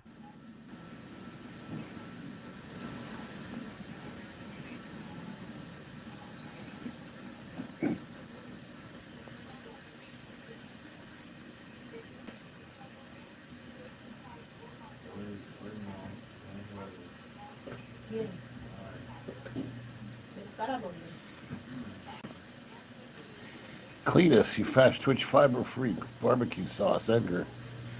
How are you doing tonight? Flex Cavana from Down Under. Danny Alameda, hello brother. Rusty Shackelford, Lewis, Edgar Gonzalez.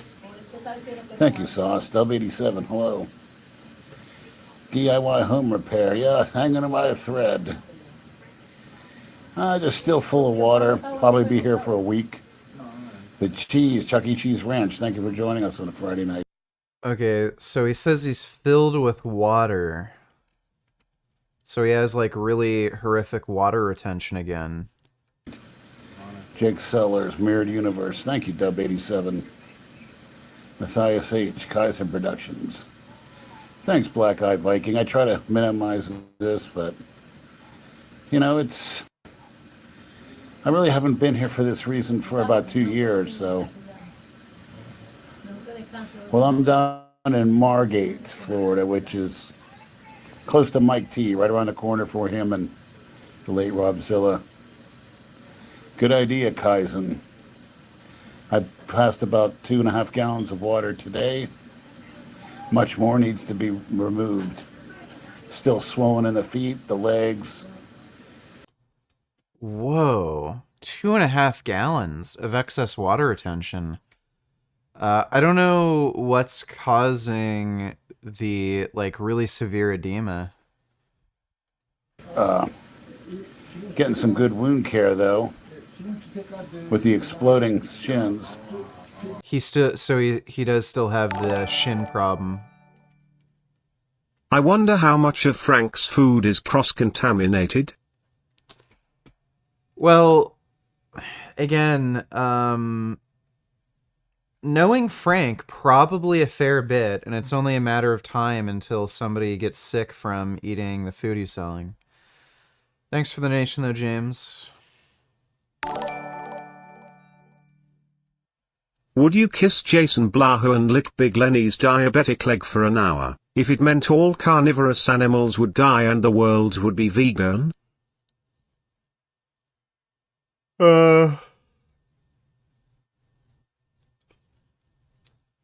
Sure, yeah, I'd do that. Thanks for the donation, Grand Dam. Groogie says, get a pig heart, Groogra. Thank you, Glub Sherb. Contrarian Shill, welcome. It's just a... See, my left ventricle of a part of my heart has a reduced ejection fraction, they call it. So where it's... Oh, that's not good. Wait, let me back up. Contrarian Shill, welcome. It's just a... See, my left ventricle of a part of my heart has a reduced ejection fraction, they call it. So where it's only able to pump about at 25 to 30% capacity. And I believe a normal capacity is between 40 and 50, although I could be wrong. Thanks for your prayers, Chuck E. Cheese Ranch. So what I get is swelling in the lower extremities. As you can see, let's take a look here. Still a little swollen in the thigh. And of course, getting some wound care here. And tomorrow I'll be here, hopefully ready for Big J's Michigan Wolverines. Travel to Happy Valley. Right on that screen, noon Eastern Standard. So he has severe edema, low ejection fraction.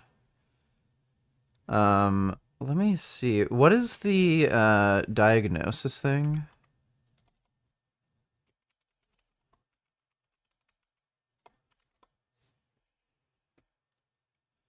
Symptom checker. How old is Lenny? I'm gonna put in 48. Male. What are your symptoms? Water retention.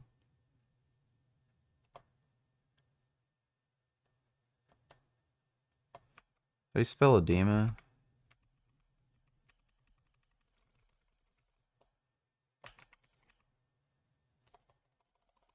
Oh my god, what is with my fucking keyboard? I think it ran out of power again. Fuck. That's super annoying.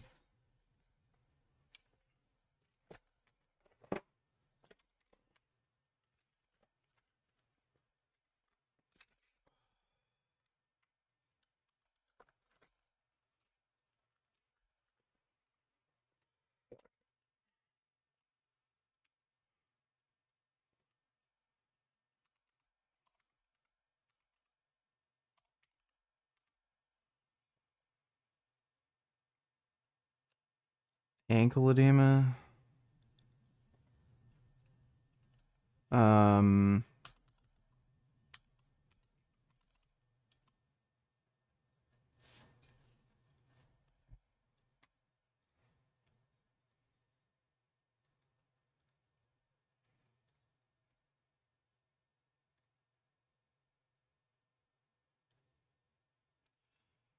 Congestive heart failure is the strongest match.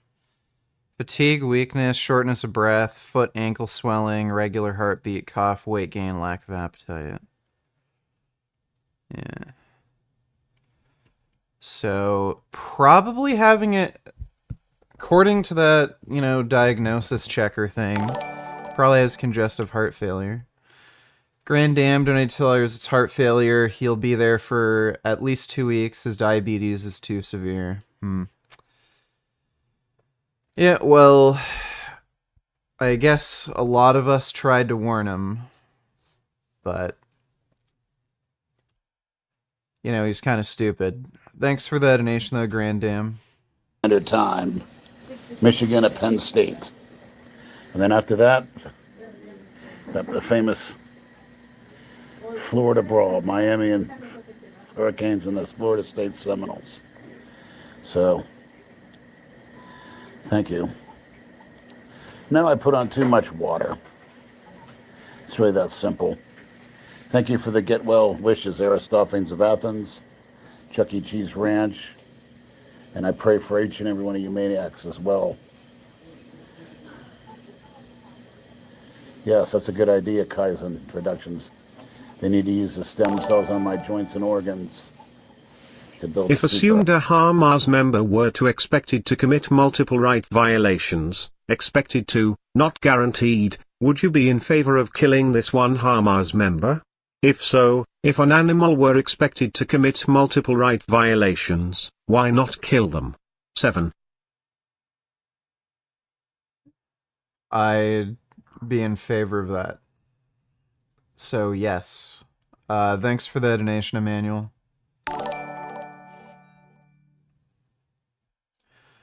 Darth Putin donated $2. Let me see. Fund for Israel. Fight back against anti-Semitism of Hassan Piker and his friends. Donate today. I don't know if that's a legit charity, but that looks fucking hilarious. Yeah, I love how they're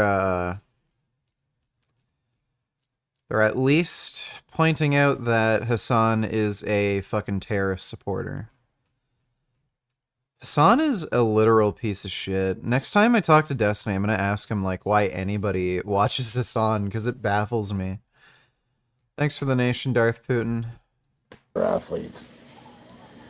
Don't waste anything, absolutely. S87, yeah, pissing gallons. But, well, yes, I am on IV Lasix. Actually, they gave me what I called Buminex. I just had a nice chicken dinner with brown rice, a garden salad, a bottle of water, and a hamburger. And they gave me a nice injection of Bumex right into the, right here, let me show you.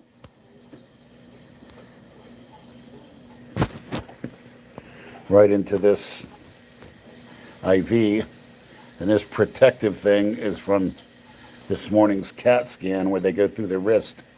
They just don't want that to bend back and open up.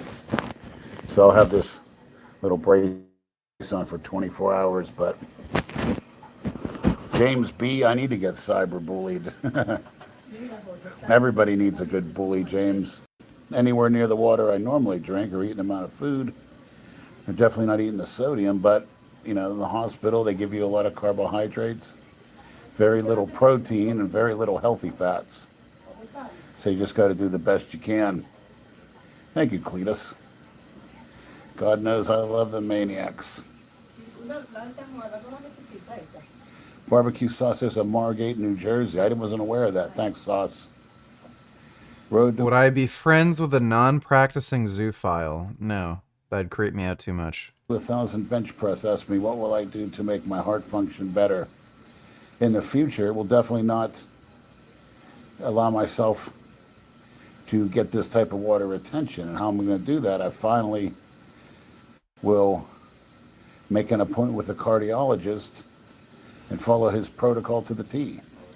Problem was, my insurance didn't accept, my cardiologist that I was given a list of didn't accept my insurance. So therefore, it's just hit and miss, so. Well, that's American healthcare for you. I love how fucking Americans will say, oh, yeah, with Canadian healthcare, you have to wait so long and you can't see a doctor. And then he's literally talking about healthy food, Leonard. Well, yeah, he obviously needs to eat a plant-based diet and he won't. But again, it's his choice and he's not going to be long for this world. Thanks for the donation, James. Yeah, fucking,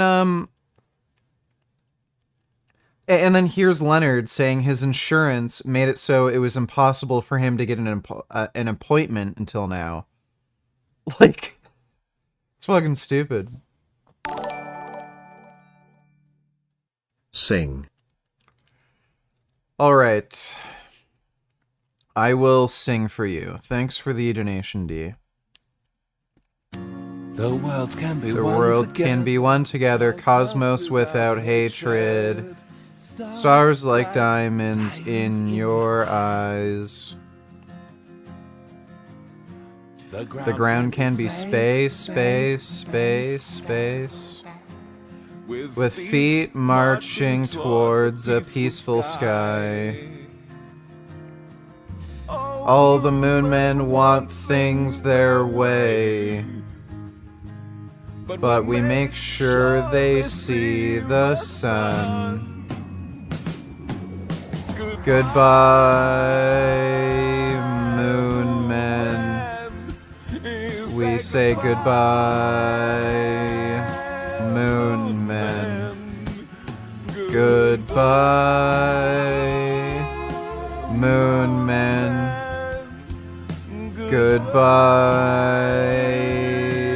moon men. Oh, goodbye.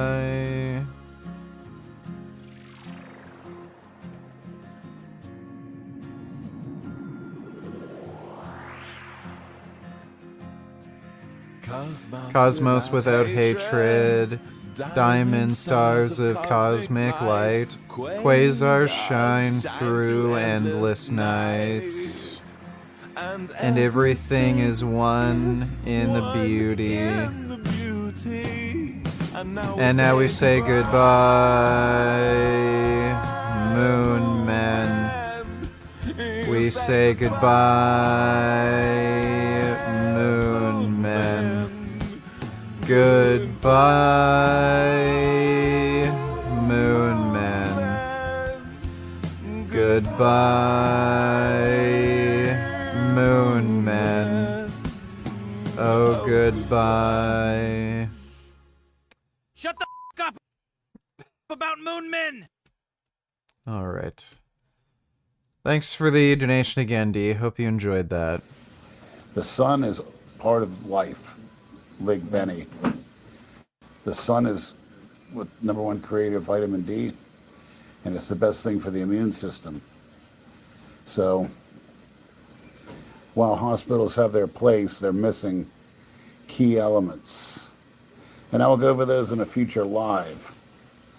It's how to make hospitals the best place they can be. Places of healing, not places of weakness or disease.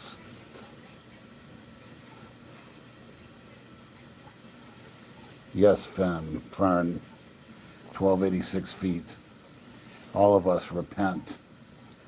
Yeah, I'm a humble sinner. We all are. That's the only way to be saved.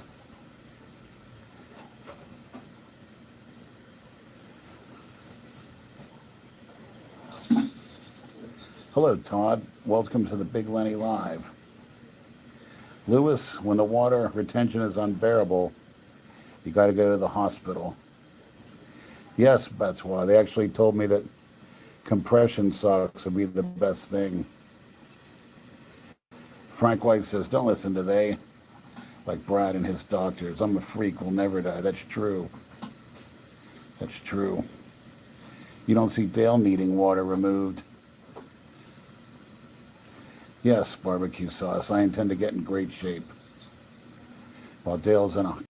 Dude, he needs to fucking lose weight. Like, that's his biggest issue. Like, why the fuck isn't he just dieting? Climate-controlled hunting putt. Are my feet purple? Well, you can take a look. You can take a look for yourself. Holy shit, yeah, his feet are purple. Bro. Some purplish there. Dude, he's gonna lose his fucking feet. Andre, it's just a buildup of the water. It's not like it happens frequently. It happens, once every few years. This type of thing. Yes, Rusty, I've been watching the old episodes. Dude, holy fuck, dude. Like, why is he not taking this seriously? And I encourage everybody else to watch episodes of the Delray Misfits. But when I lay back, Supervid man, I don't need the oxygen unless I lay back. So I'm sort of laying back right now. My head's slightly elevated, and at that point I need oxygen. And I also have a BPAP, which is a wonderful machine to the left of me that I'll hook up I'll call a nurse in when it's ready to go lights out. And I will definitely hook myself up to that when it's time to sleep. But barbecue sauce has latest news on Coach Harbaugh. He's suspended for 3 games. And barbecue sauce, as we all have known for years, is a Buckeye fan. We shall see what is going on with Dale. Excalibur, I certainly will. Dude, that is insane. So it looks like he has congestive heart failure.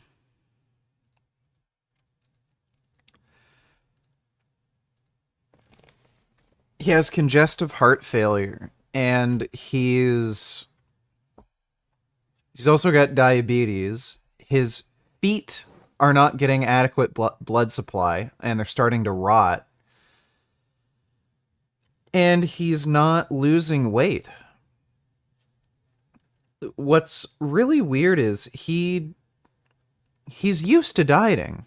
Like, he's done bodybuilding shows and shit. Like, you'd think dying, having congestive heart failure and diabetes would motivate him to lose weight, but apparently not. Fucking weird. So I'm going to review a video called Being Child-Free by Choice by The Guardian. I love to play with children. I think children are brilliant. I think they have so much to teach adults. So Here's $3 to never ever sing again on stream. You say you are against suffering, and yet you just subjected me to the most agonizing experience of my entire life. Like, seriously, for a moment there I almost ended it all. Plaza Richard, never again. I don't think that's enough to convince me to never sing again, but thanks for the donation, Penis Veins. I appreciate them for that. I just won't be having my own.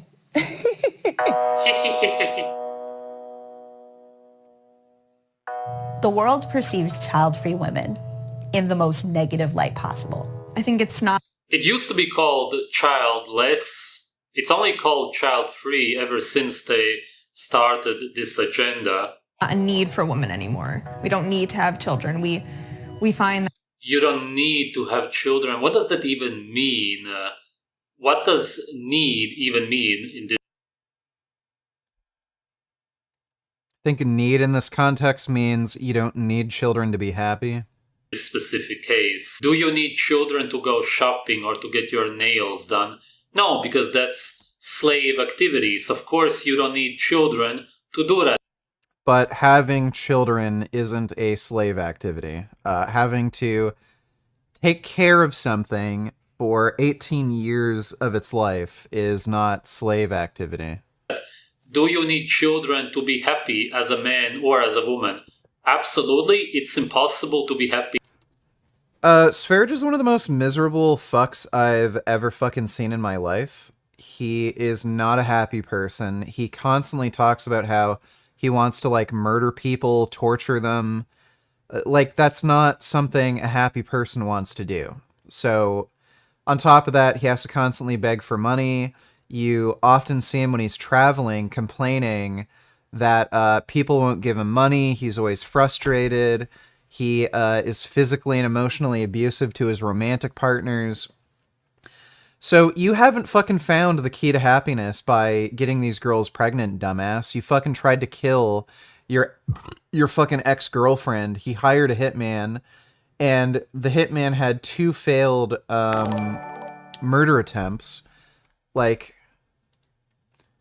this guy, like, Sverge is just a fucking massive doink.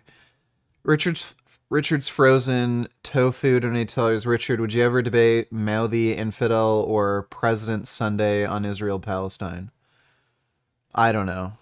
I'm not familiar with them, and I don't know what their stances on the Israel-Palestine thing are, so I'd have to have, like, a debate proposition. I'd say it just depends.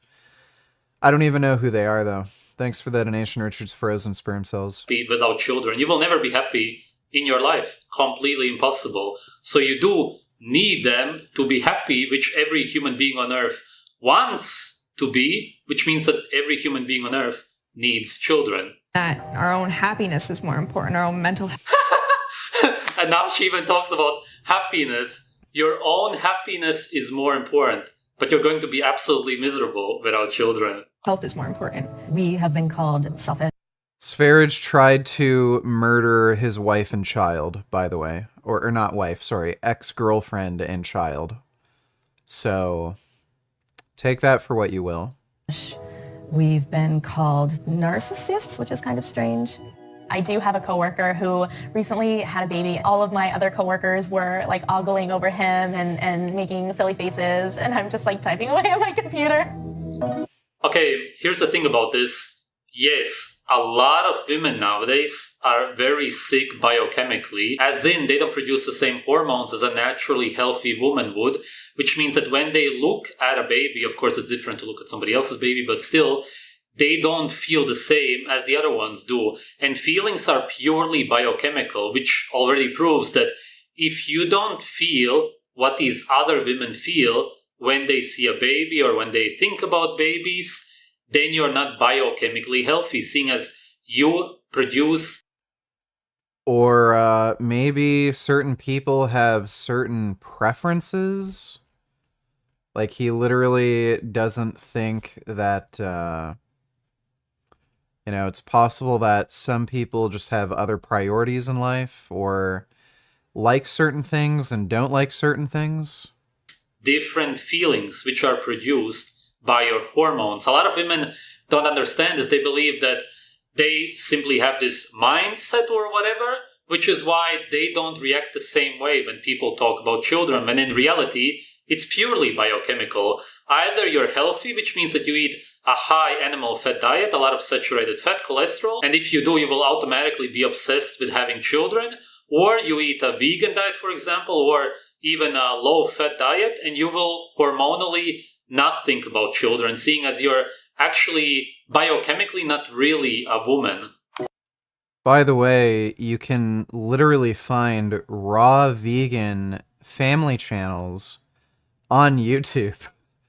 So there's plenty of vegan, bloggers who run family channels, and you can see, they were following a low-fat diet before, they wanted kids, they had kids, and then, they keep making content. So, no, eating a vegan diet or even a raw vegan diet doesn't make you not want to have kids. What's her name?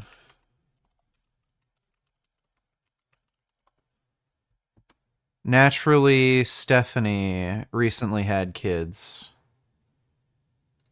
So, I don't think I'm going to click on that because it's probably going to be gross, but vegan fitness, influencer, she had kids, she wanted a family. Where is he getting this?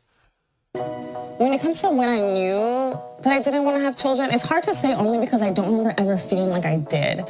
I don't know what the feeling is like to want to have children, That's exactly what I'm talking about. She was never healthy. When I'm in groups and there are persons talking about wanting children, I don't know how to respond. In middle school, one of my friends, she said she never had the desire to have kids, and she said that, and I was like, oh, I didn't realize that was an option. And when she said that, I was like, I don't know if I want to have kids either. What really sealed the deal for me? Also, the most important thing to understand here is that 99% of the women who say this actually really want to have children. And what I mean by that is that their brainwashed minds may believe that they do not want to have children, but they themselves, as in the natural human body, is obsessed with wanting to have children because all that they think about is intimacy with the other gender and reproduction, seeing as that's the purpose of your reproductive organs wanting to interact with the reproductive organs of the other gender. I'm trying to say this in YouTube friendly. So, I'm just curious, I wonder what Sverige thinks about gay and lesbian people. Does he think they're mentally ill or something? Because I remember years back on his Sverige channel that's now deleted.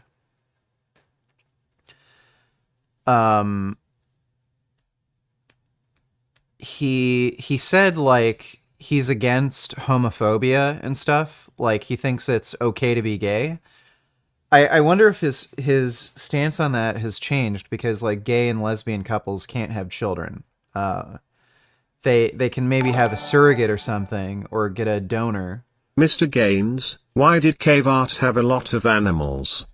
Because your mom's gay. Thanks for the donation, Josh. So yeah, I wonder if he thinks like being gay or lesbian is, you know, a sign of mental illness. Terms, which is why for these women, as long as they want to be intimate with somebody, it is impossible, completely impossible for them to say that they don't want to have children, seeing as their bodies are begging them to reproduce. Whereas the ones who do not want to have intimacy with anybody can actually absolutely say that they do not want to have children because their biochemistry is so far away from how it's naturally supposed to be that they can actually say that they do not want to have children. Yes, because they do not actually want to be intimate with anybody. I don't know how it is for these specific women. They will probably not talk about it. It was my time as a teacher and my time as a nanny. I remember feeling two different ways about my students. One was that I wanted to adopt them all and keep them and take care of them and love them and nurture them. And then the other part of me was like, oh my gosh, this is all day, every day. And that's when the first seeds of maybe this isn't for me started to spring up. I knew for sure that having kids was not what I wanted to do because of my gut instinctive reaction, which was kind of like illness, kind of like a tunnel that just shot out in front of me and looked very, very dark. I find it very interesting that a lot of the people who do give me pushback on not wanting to have kids are women. Some of these people seem to be pretty depressed and miserable. If you are a woman and you don't understand why somebody else doesn't want to have kids, learn about it, ask about it. Don't immediately like shut them down or think that they're heartless. I don't think that I'm a heartless person. Hands down, responses from women are way worse. With men, it's more like a curiosity, like oh, how did you come to this decision? Women see it as an invitation to convince me otherwise.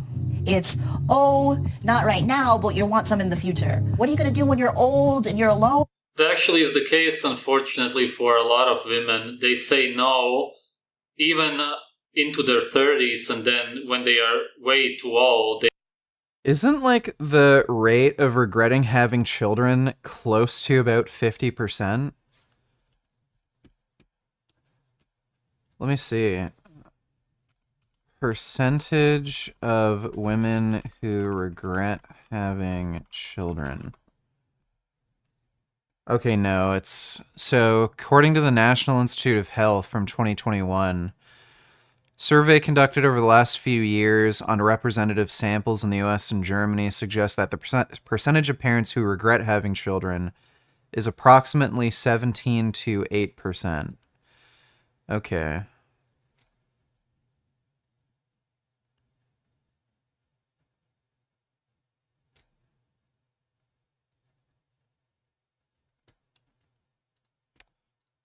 Let me see. So the sample was 1,175, and there are two different cohorts, and 1,280. And percentage of women who regret not having children. 1 in 4 women who choose not to have children live to regret their decision. So it's not that different. So 25% versus 17 to 8%. It's not that different. They actually realize that they are miserable and hardly even fertile anymore with their cats and dogs, absolutely lonely and depressed. Really realizing that they messed up their whole life. Whatever I want, that's what I'll do. Regret is another threat also. You'll regret it when you get older. The thing about regret is you don't regret not doing what you don't want to do. My parents know I don't want kids. They've known pretty much my whole life. I've kind of prepped them already, like, don't ask because you know the answer. The thing is that you can't say that it's something that you... One more time, sing. Alright, we will once again do a song for you. Thanks for the donation, D. Can't guarantee that I'll be able to get through the whole song because this might be a copyright issue because Eminem is in this. Do my best though. I'll maybe play it at a lower volume.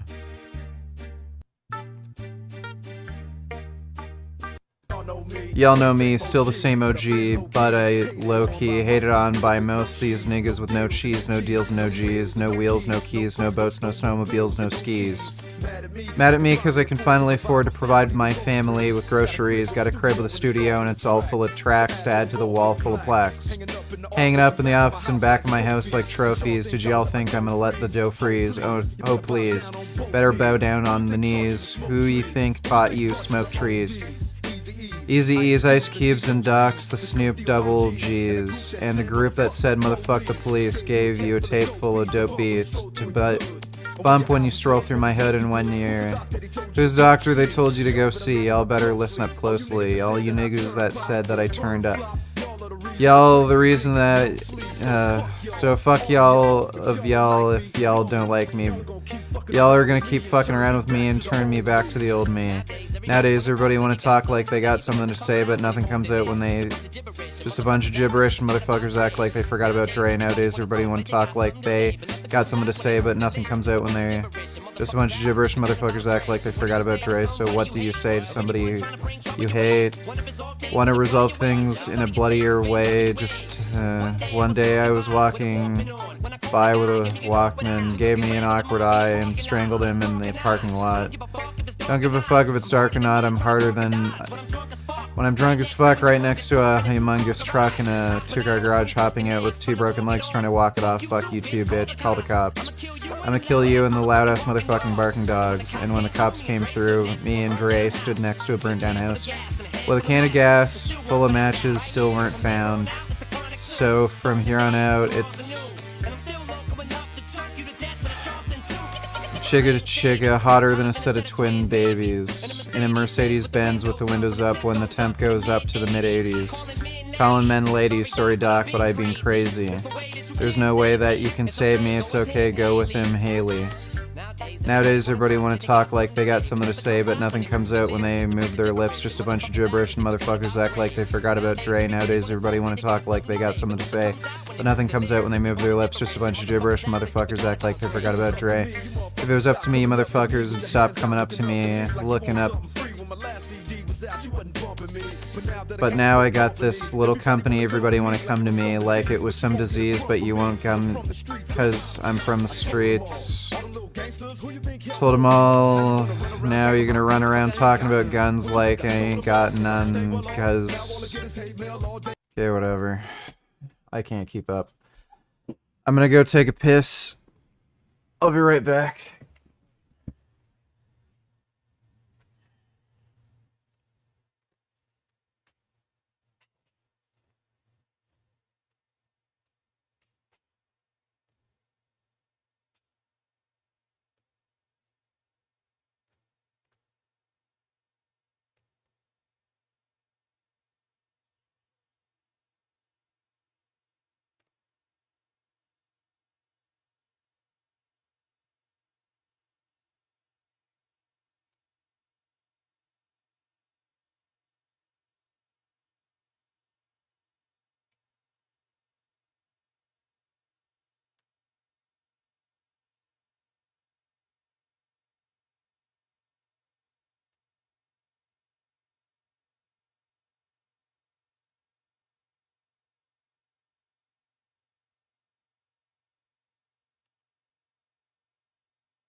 Thanks again, though, D.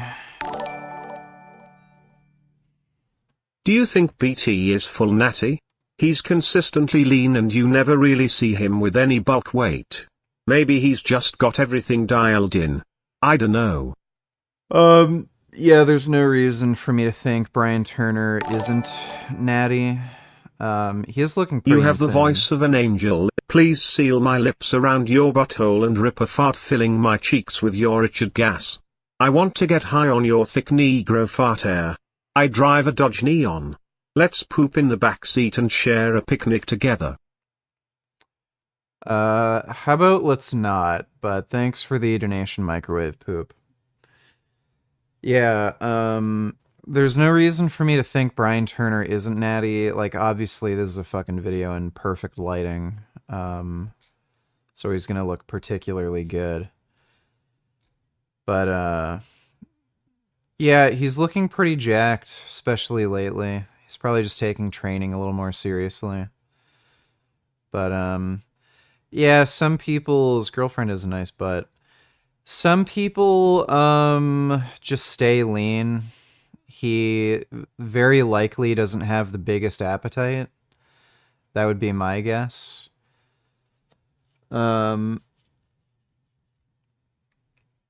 But again, there's no reason for me to think that he isn't natty. He has his right arm especially looks pretty damn fucking big.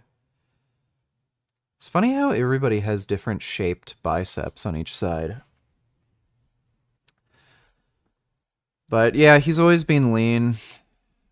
Again, some people just have an easier time staying lean, so. But thanks for the donation, Quest.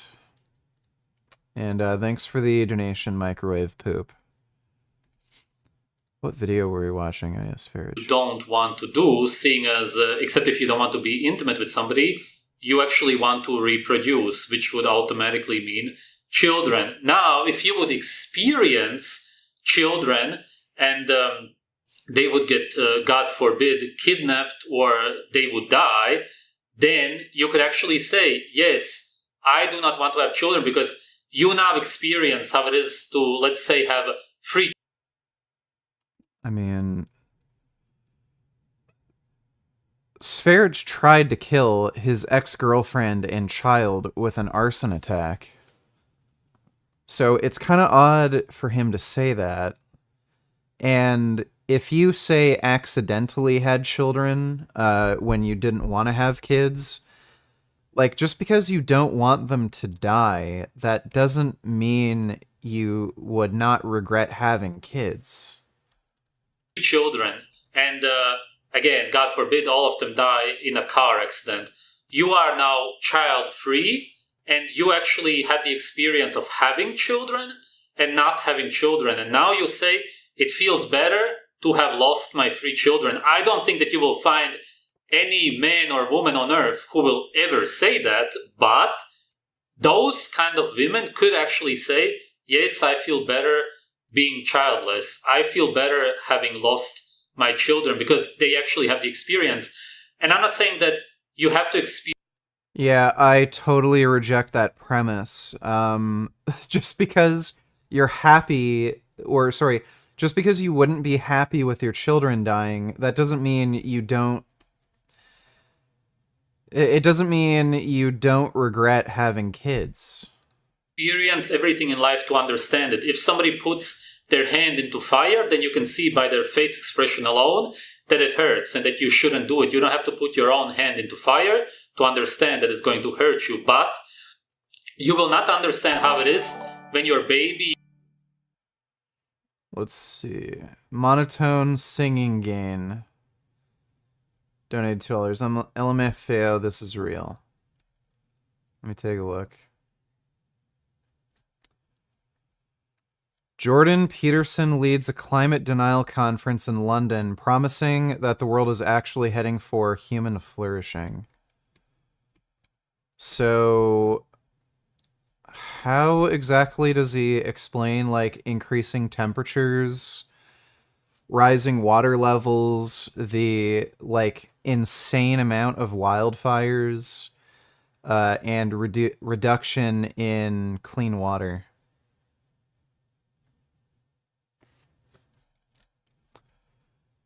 Right-wing figures from around the world attended London's week of the inaugural conference of the Alliance for Responsible Citizenship, think tank fronted by the controversial Canadian psychologist Jordan Peterson. Peterson pleaded with the audience at London's O2 Arena to tilt the world towards heaven and away from hell, which, for many of the event's main speakers, definitely did not mean worrying much at all about the climate crisis. Yeah, ironic that he's telling us to avoid a warm place, but he doesn't believe in climate change. In a year likely to be the hottest on record and beset by floods, heat waves, and temperature records on land and in the ocean, speakers characterize climate change as a minor speed bump in a journey towards human flourishing. Wouldn't call it a minor speed bump. Well, Jordan Peterson's a fucking idiot. We already knew that. Thanks for that donation, monotone singing. He looks at you for the first time with love and care, and you look back at your baby with love and care. You will not understand how it feels like when your baby says mama or papa to you for the first time and they laugh at you. You will not understand any of this because when this happens, your biochemistry changes even more than before, seeing as you would already have to be biochemically healthy enough to be a mother or a... Okay, he's just repeating himself. Try not to laugh challenge. Pretty much guarantee you I will not laugh. Her laugh makes it much funnier. British people be like, it's Tuesday, innit? British people watching Spider-Man be like, Peter Parker. British people be like, can I get a bowl of water? British people get mad and be like, are you fucking stupid? British people getting stabbed and be like, oi there mate, bit rude to put that knife in me chest, innit? British people be like, it's Tuesday. They do talk like that. Thanks for the donation, Kid Boo.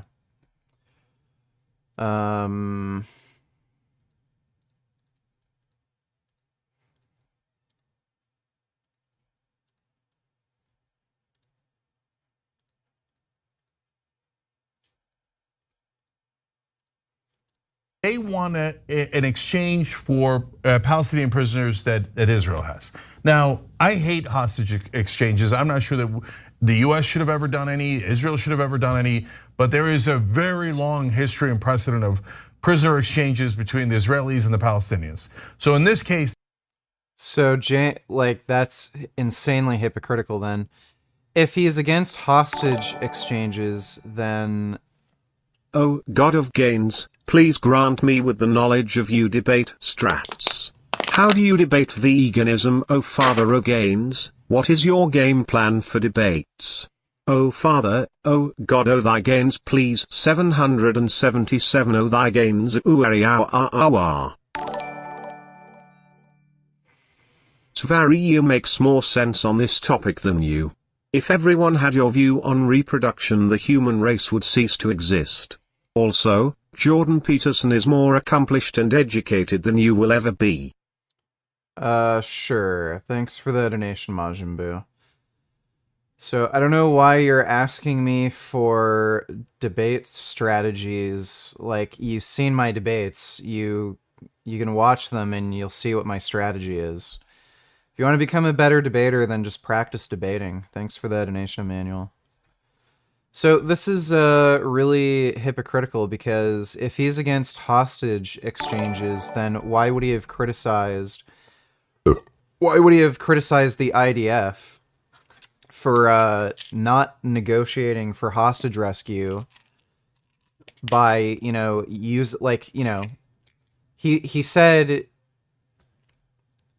I'm pretty sure Jenk said that the IDF should have, done a ceasefire for the hostage exchange. So then why is he saying now he's not in favor of hostage exchange? Hi VG. I hope that you are doing good tonight. I think it isn't too difficult to one-up Kidbo on funny vids for our master and savior VG lol. Pause before the inevitable.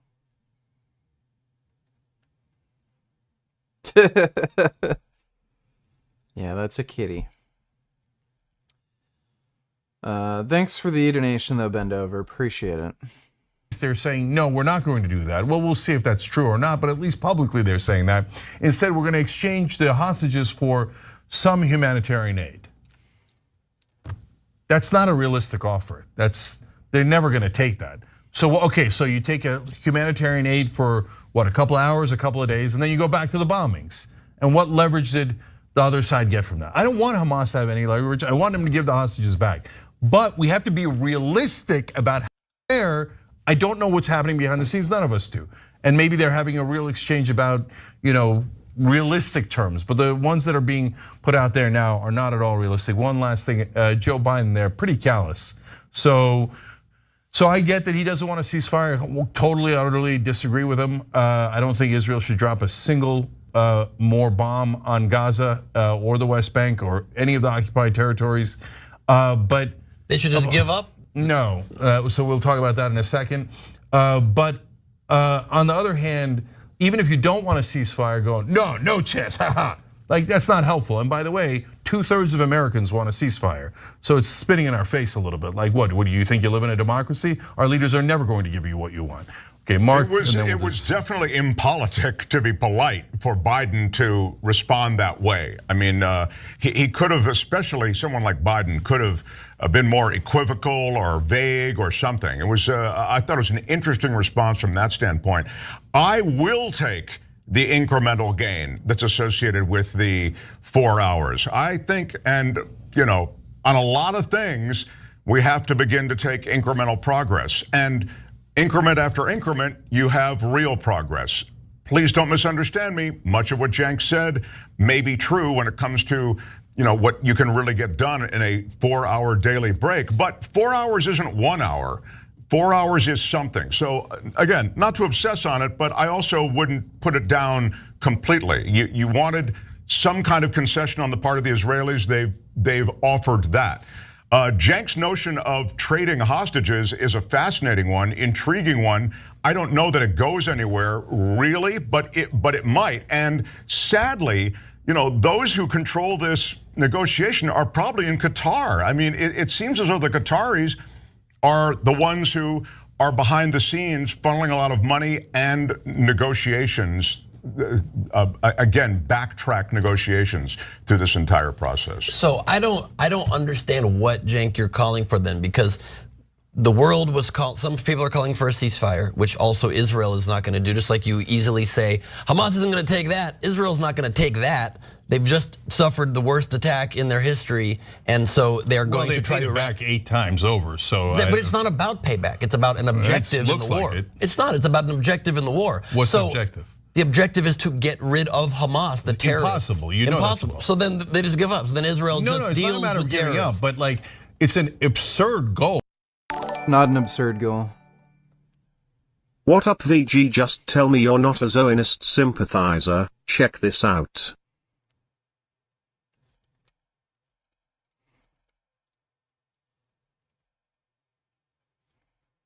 Excuse me, what's your rent in LA? $2,500 a month. Oh, can I come to your house? No, you can't come. Excuse me, what is your least favorite fashion trend? Look with all these questions. Oh, can I come to your house? Whoa, no, you can't come to my house. What's your body count? Let go of me. I've got a bullet for you. Oh my God. Come with me. Get down, get down. Did you give them a sound bite? I told them my rent. This place is gonna be swarming with them. Oh no. Smash or pass. What song are you listening to? Were you bit? No. Come with me. Shooting me. Why aren't they going down? Influencers don't die unless they get their sound bite. Get in my car. Wow, this is an amazing car. What do you do for a living? What did you say? This is a nice car. What do you do for a living? Check out the tire before we go. Check out the tire first. That's That's a nice car. What do you do for a living? That's a nice car. Not funny, but thanks for the donation, RJ. Oh, like, is Hamas going to raise their hand one day and go, okay, we give up? Really? How did we get rid of the Nazis? How did we just defeat the Nazis? Because those were a different time, Ben. So now we can no longer. Dude, this is insane. So, you're talking about a fighting force of between 20 to 40,000 in an incredibly small area. It's about the size of Manhattan that you're talking about, that Hamas is located in. The idea that it's unrealistic for the IDF to completely eliminate Hamas, or at least make it so they have no attack capability, like their forces are just demolished to the point where they can't have any kind of military power anymore, is ridiculous. And then, Jank is basically biting the bullet and saying that if Nazis existed today, we wouldn't have been able to, win? Like, if we were to fight a modern day Nazi Germany, we'd lose? Dodo donated $2. I told you this debate was going to be good. Ben knows his shit. Yeah, seriously. Defeat evil forces. We couldn't defeat the Taliban. We couldn't defeat anybody in Iraq. We couldn't defeat the Sunni insurgency. We couldn't defeat the Vietnamese. The Taliban was really different, okay? You're talking about a completely different set of circumstances. They were mixed in with the general population. And the general population supported the Taliban to a great extent. They also didn't have any expenses when it came to waging war with the US, but it was extremely expensive for the US to stay there, and they knew that if they just played this long game, they would eventually win. Like, the US couldn't occupy indefinitely. Because in the old days, you defeated people by murdering everyone in their homes. So people who say like, hey, how did we beat the Nazis? Yeah, we firebombed Dresden and killed 70% of the civilians. That includes 70% of the babies, the grandmothers, etc. And so in those days, you fought and you killed every. If you look at any modern day military analyst, they will all tell you it was completely unnecessary for the US to bomb, the US or the British to bomb civilian areas. Everyone until they were tired of dying. I don't want to go back to those days. Yeah, but those days, sadly, very sadly, are not over. That is how war works. You're just saying you're against war. And I agree, I'm against war as well. But that's how war works. Otherwise, what you're saying is that those are the old days. The new days are terrorists can do whatever they like. And then just with impunity, there'll be some payback for a few weeks, and then you get to stay in power. No, so first of all, if war works by us murdering their innocent civilians, I don't want any piece of it. Second of all, it doesn't mean that you can't do anything against a terrorist. We can actually do special forces. We did against ISIS, we did against Al-Qaeda. And by the way, all the bombing in Iraq killed hundreds of thousands of civilians, and it did not eradicate the Sunni insurgency or ISIS. When we used special forces and we got on the ground and we actually killed the bad guys instead of doing indiscriminate bombings, that actually did work. We did get. What is he talking about? What? And if you look at the statistics, weren't the strategic bombings, didn't that lead to fewer civilian casualties? Osama bin Laden. We did get the leader of ISIS, and that wound up. So if Israel goes in and right now, by the way, the ground troops, as I said from day one. Yeah, we need to call Sam Fisher from the Splinter Cell series to use his sneaking tactics to kill all the necessary terrorists. Rug Beato donated $2. Religion of Peace. Did you know millions of them kiss the black stone on the same spot? It's probably not a good idea.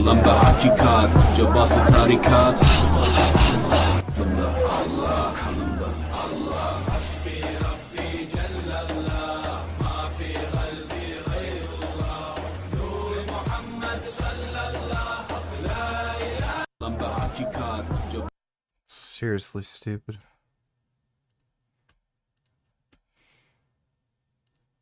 Why do Muslims kiss this black stone on the eastern corner of Kaaba? Some people think they do this as a worship, but it is not that. According to Muslim belief, black stone is a relic from paradise, and that it was given to Prophet Ibrahim by the angel Gabriel. It is believed that Prophet Muhammad, peace be upon him, kissed the black stone during his own Hajj pilgrimage, and that is why Muslims kiss as a respect. Dude, how many fucking herpes outbreaks are responsible for this thing? The act of kissing the black stone is seen as a way to show reverence and respect for the sacred site, and to demonstrate one's submission to Allah. Muslims do not worship this black stone, instead they do this out of respect. Worshipping any idol is prohibited. Yeah, dude. This must have caused tons of herpes outbreaks. Insect infestation in Mecca, sign from above, question mark. What are those?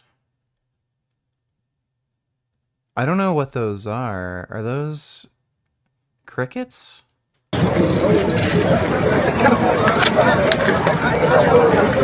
Yeah, I think those are crickets.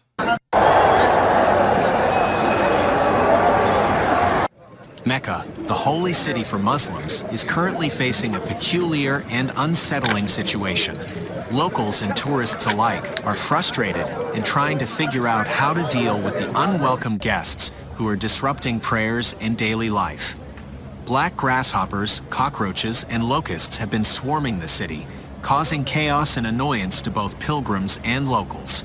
Many people have had to cover their faces and heads during prayers to avoid the pesky insects from interrupting their religious rituals. The source of the infestation is still a mystery, but that is disgusting. Local authorities have been working tirelessly to mitigate the situation. The Al-Haram Mosque Authority in Mecca and the Prophet's Mosque in Medina have hired an additional team of cleaners and distributed pesticides to control the insects.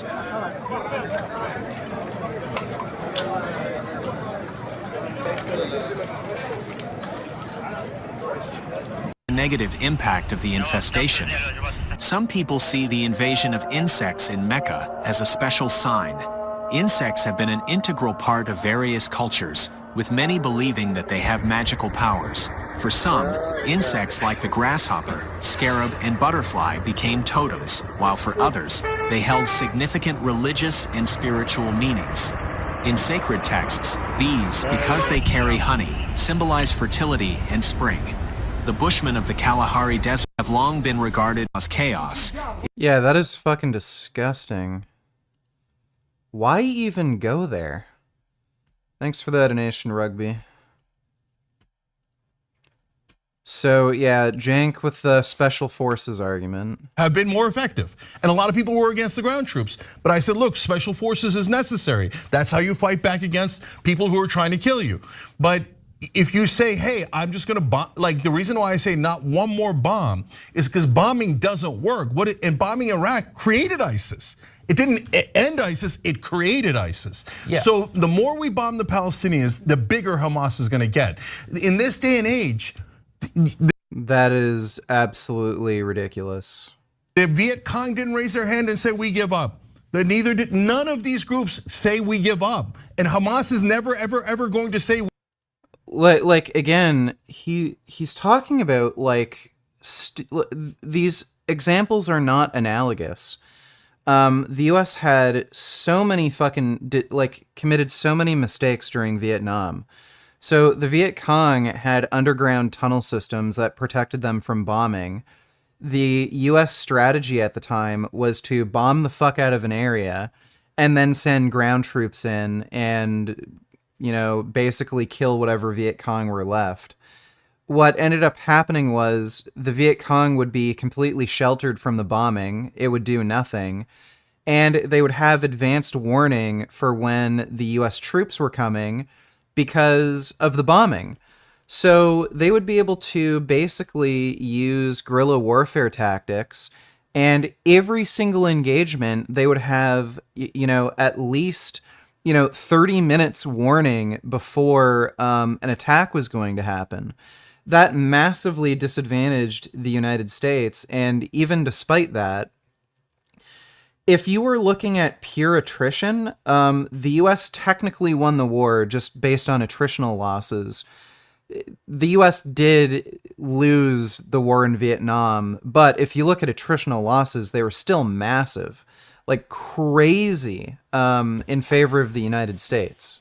We give up. So if that's the standard, that means we're just going to keep butchering Palestinian civilians. But by that exact standard, you're acting as though the bombing was just purely, as you seem to think it is, for revenge or retribution. They were bombing these buildings, and while again, I'll say it every time, the innocent loss of life has been horrific, it was not for no reason, and it was not indiscriminately. It was to get rid of strongholds, buildings that they knew had Hamas strongholds in them, so that when they go in with the ground troops that you yourself were suggesting were a better idea and are a better idea, that they aren't a complete suicide mission for the Israeli troops.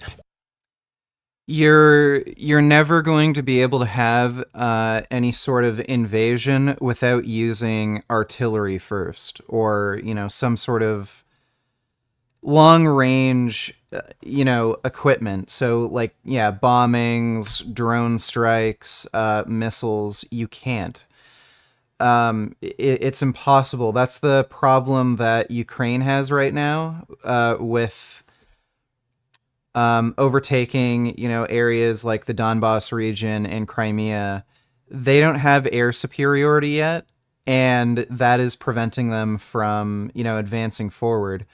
So they have to have some kind of way of attacking these air bases, which they are doing now with the new missile systems they have.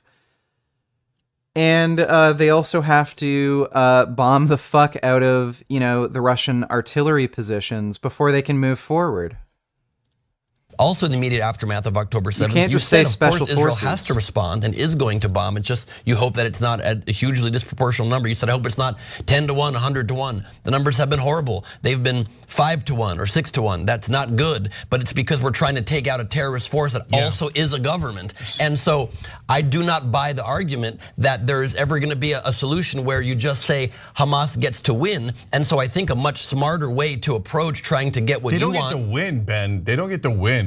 So look, at the end of the day, so look, two last things, and then you got more of the story to But tell a smarter part, what I'm saying, a way to do that is to not demonize people that are responding from this horrible terror attack, but instead say, great, thank you for a 4-hour every single day during war humanitarian pause and an extra humanitarian corridor. Actually turn the rhetoric towards something that is more inclusive and more positive and say we are moving towards the right direction, not immediately on day one saying that's not real. Maybe it's a tiny bit real, but it's not real. No, it's a major significant change in the conditions on the ground. It's Israel going against what it believes its objectives need to be, to listen to the world community, to give opportunities for aid to come in. That's the big source of outcry from all of the groups saying civilians are being killed. So let the civilians out. So they're doing that. Extra humanitarian corridor. They're not letting anybody out. Gaza's a prison. You can't. That's totally false. So for one thing, they are letting certain people out. Secondly, Egypt is also allowing some foreign nationals in through Egypt. Can't leave because Gaza. Egypt will not open their border. That's ridiculous. If Egypt opens the borders and the Palestinians go to Egypt, Israel's going to close the border and just take Gaza. No way. That's crazy. No way. It's entirely no how. up to Egypt to keep that border open or not. But certainly they're not going to open the border into their own country. No, Israel and Egypt have an alliance, and that's why. Ben, look, so we have massive disagreements. So when at one point they had about 8,000 civilians killed and 13 Hamas members killed. No, they weren't trying to bomb Hamas. They were doing indiscriminate bombings. 13 Hamas members killed. Where are you getting that number?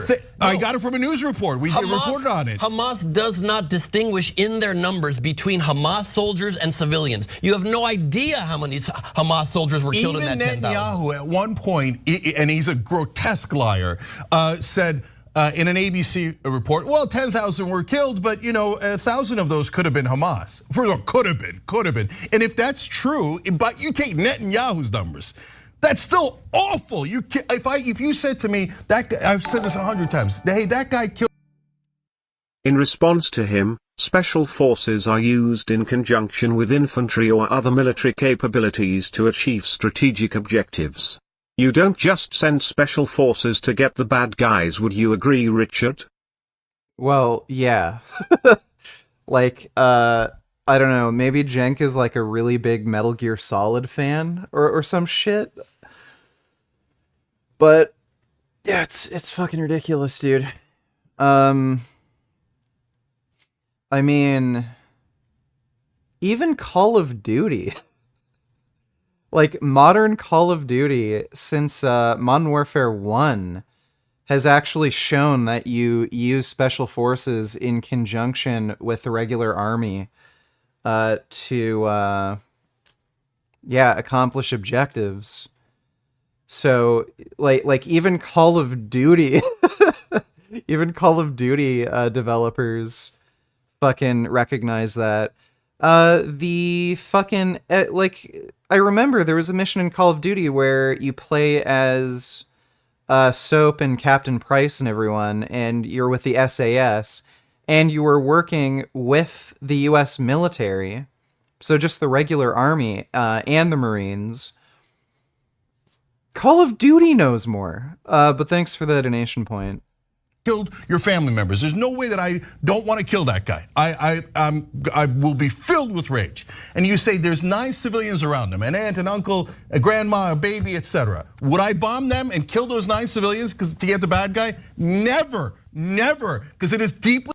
Okay, so if Jank is saying that like you cannot kill civilians to get to a bad guy, then he's basically saying Hamas can kill innocent civilians with impunity, because there's no way of ever having, a perfect situation where you kill no civilians and you only kill enemy targets. It's impossible. And again, projected losses from a ground invasion are, in some cases at least, higher than with the projected losses through bombing. So, yeah, Jenk is literally making an argument that you cannot attack Hamas.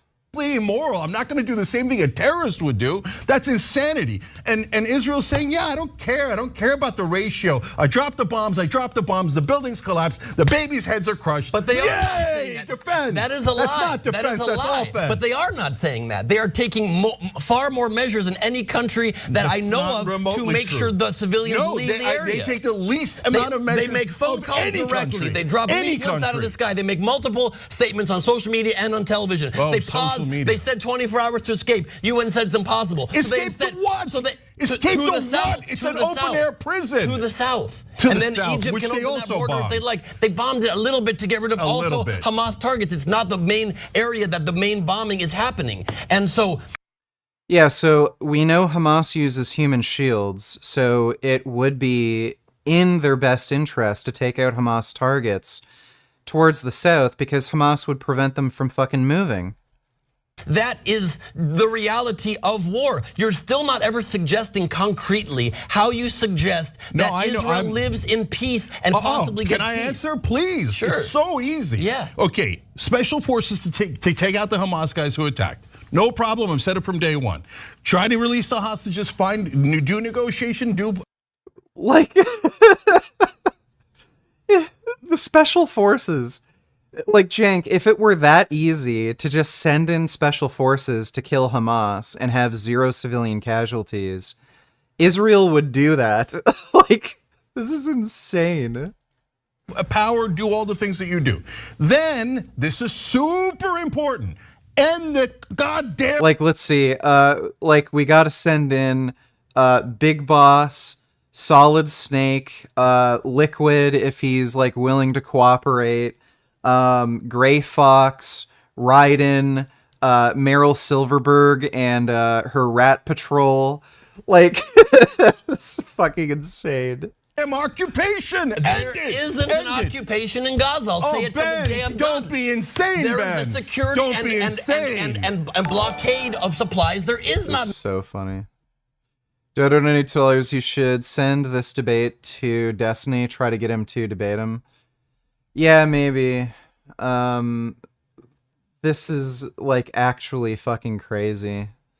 Thanks for the donation though, Dodo. Let me see, we're at 129 right now. I think the debate starts here-ish. Through this entire process. So I don't.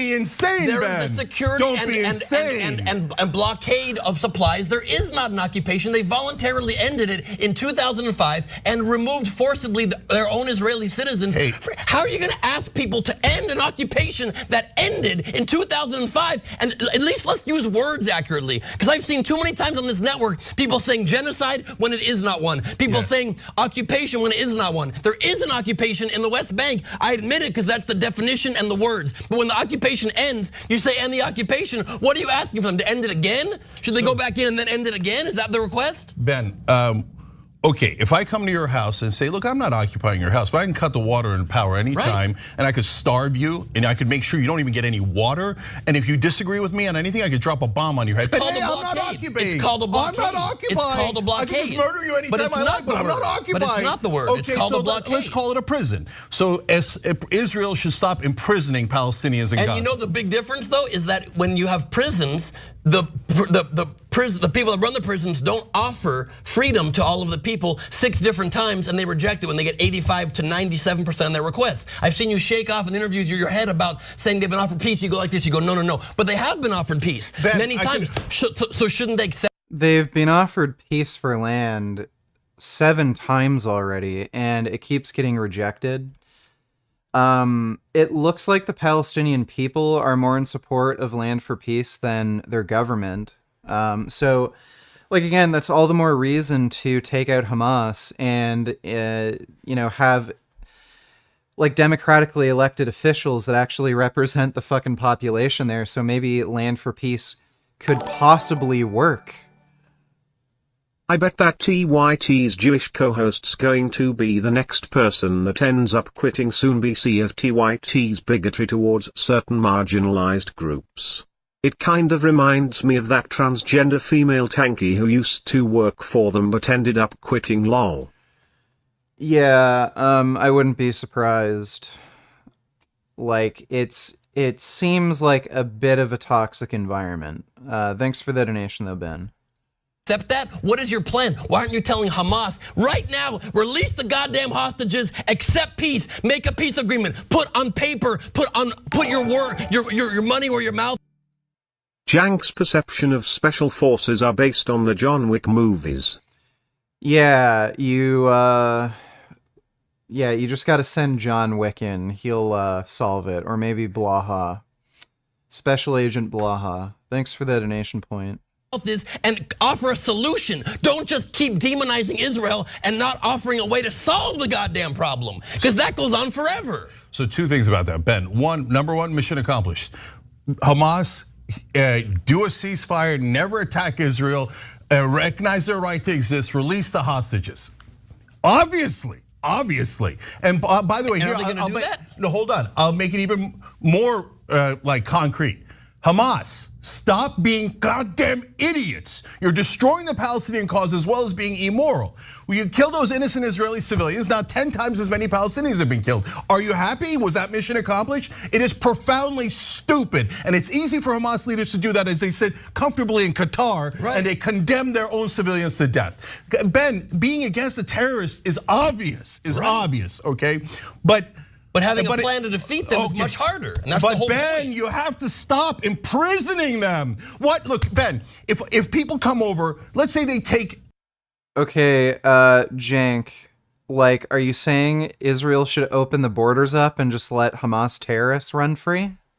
Name any place. They take New Jersey, they take Texas, and they say, okay, now you're in an open air prison and none of you have any goddamn rights, and we get to put our boot on your neck, and now you are servants. They were committing bombing attacks, so... You're subhuman. Now servants. They were offered fucking work permits. You sit there, Texas, and take it. And if any of you ever fight back, you're all goddamn terrorists in Texas. What do you think Texas would do? Texas would blow up, those Texas citizens would blow up every goddamn occupier, and you know it. They would murder every occupier, and you know it. How much patience can the Palestinians have? They're sitting there in the West Bank doing nothing. They've been perfectly peaceful. And what did they get for the peace, man? What did they get for the peace? All they got was occupation.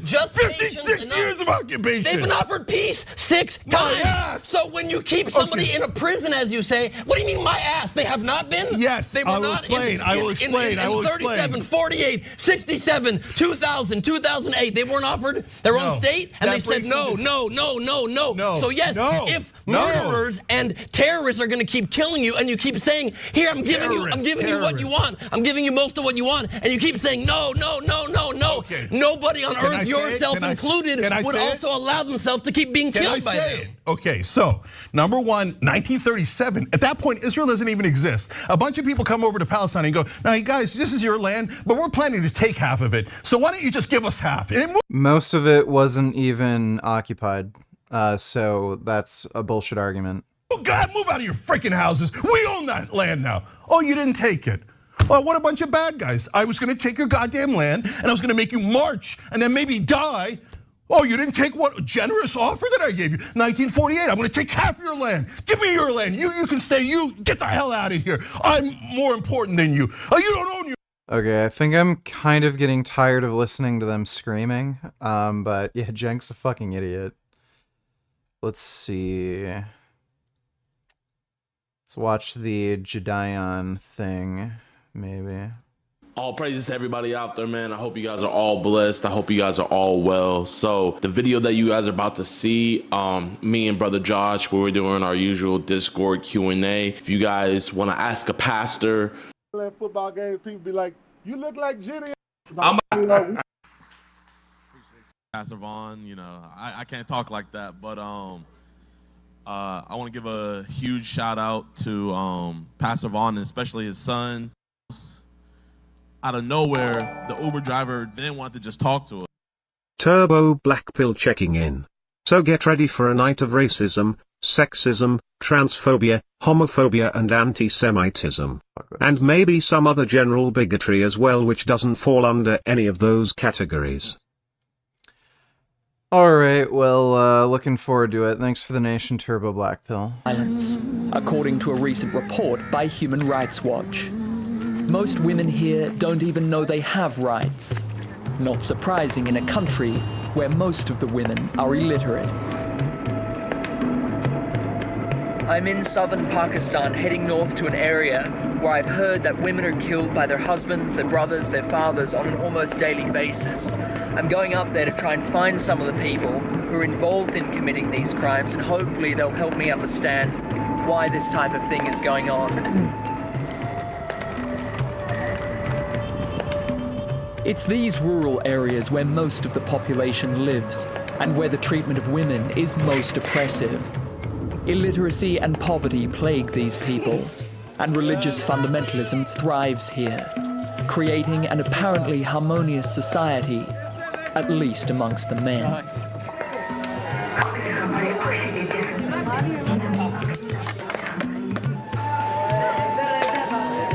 At least they have good naan bread. I've been walking around this market for hours and I haven't seen a single woman. The women simply do not exist on the streets here. On the other hand, finding men around here who've killed women is easy. Honor killing is a tradition which these three men have practiced, claiming it's encouraged by Islam. Jesus. But many of the local religious leaders who promote this belief are themselves illiterate and don't understand what the Holy Scriptures actually say. Not surprising. Kid Boo donated $2. Let me see. The national government has turned its back on New York City. The New York City Mayor, Eric Adams, openly reprimanding President Biden, a rare move from a fellow Democrat on the national stage. Every service in the city is going to be impacted by the asylum seeker crisis. The mayor saying it's taking an economic toll on the city, having already spent $817 million. So the black conservative perspective guy is a fucking idiot. He's saying illegal migrant crisis. They have legal status here. That's why they're allowed to fucking enter, dumbass. On housing and services for asylum seekers as of the end of March. And he expects that number to balloon to $1.4 billion by the end of the fiscal year. Several months later, his 2021 campaign fundraising potentially received some of these foreign funds through a Brooklyn-based construction company to potentially funnel foreign money into his campaign. So a lot of questions right now about what. Okay, whatever. Thanks for the nation, Kid Boo. One of the three killers was about to invite me in until he realized his wife had unexpectedly stepped out of her room. He then took me to the part of the house where he killed his 15-year-old daughter. He says he saw her sleeping with a boy there. Masood, could you please ask him to explain what happened the day he killed his daughter? Did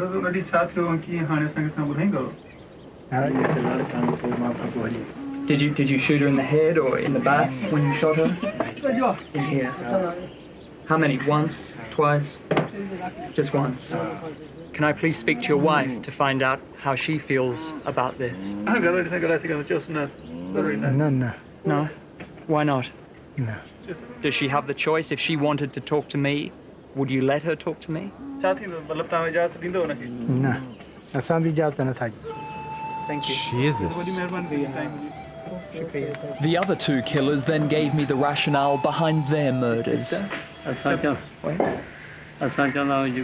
This is how we see it in our Muslim belief. If we see these immoral things and do not take action, then you are a pig, not a Muslim. It is not a question of manhood, but of being dishonored. We would have been the laughing stock of the community. I'm from a very different culture to all of you. I need you to explain to me what honor killings are. God says, and the Quran says, if we see it with the eyes, we will kill. Why would you do that? It is written in a book that this is what is asked of us to do. Here you can give 5 rupees to the police and they can be bribed to ignore the problem. Holy fuck. The cruelty practiced daily against women in the rural areas has been hushed up in the past. But now the media... Dude, all of these people should fucking die. Like, is holy focusing shit. attention on the issue, largely through the story of Zahida Perveen. 6 months after being attacked by her husband, Zahida gave birth to a healthy baby girl. Zahida was now blind and constantly in pain, but she was determined to fight back. For week after week, she made a 4-hour bus journey to the courts and refused her husband's family's attempts to bribe her to drop the case. I stood up for my rights because this could happen to other women. I wanted to set an example for others and not let him get away with what he had done to me. The odds must have seemed insurmountable for Zahida, but she had one enormous asset, her brother Shakir. He joined her to fight the case. I'm outside the courts in Rawalpindi, and I cannot imagine how difficult it would be to be a woman here seeking justice. There are no women here. This place is entirely dominated by men. I couldn't imagine being a rural woman who normally does never leave her house without a male relative coming here and saying, I've been raped, or my husband wants to kill me because he thinks I'm having an affair. It would be impossibly hard. I have a totally newfound respect for Zahida and her bravery, and it must be very, very intimidating. Zahida has always been strong. Even when we were kids, she had no fear of speaking her mind. It would take all of Zahida's strength and persistence. She had to battle in the courts for over a year to get justice. Shakir was at her side every step of the way. Together, they found a lawyer who helped them for free. After a year of struggling, their persistence paid off. Zahida's husband was jailed for 14 years. She had won a rare but crucial victory for all Pakistani women. 14 years doesn't sound long enough. Garrett donated $2. Why do so many guys find feet attractive? I don't know. I'm not really a foot guy. So I really wouldn't be able to tell you. I'm not a foot fetishist. Thanks for the nation though, Garrett. Now Zahida wants to put her husband away for life. She believes a longer sentence will deter other men from committing similar crimes. So she's still making the trip each month to her lawyer's office to work on the appeal. Nahida Mahbub Elahi is one of Pakistan's few female lawyers. She dedicates her time to fighting for women's rights. Every day she deals with at least 10 cases of violence against women. Like Zahida, she wants a longer sentence for Mahmood Iqbal.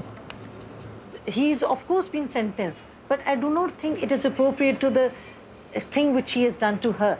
This is not enough, because he's going to come out again and be around and maybe harassing her again and again. How dangerous can it be for a woman to try and come forward against her family's wishes and get justice? There is a cultural setup in this country wherein the women have been taught to sit at home and not to come out and not to expose their family members to a lot of litigation. My sister is very brave. She went to the courts even in these circumstances and won the case. May God bless Nahida and Rukshanda. They have done so much for us. We are so poor that we could not even offer them a cup of tea. As a woman trying to practice law in Pakistan, Nahida has endured years of contempt from her male peers and gender bias in the system.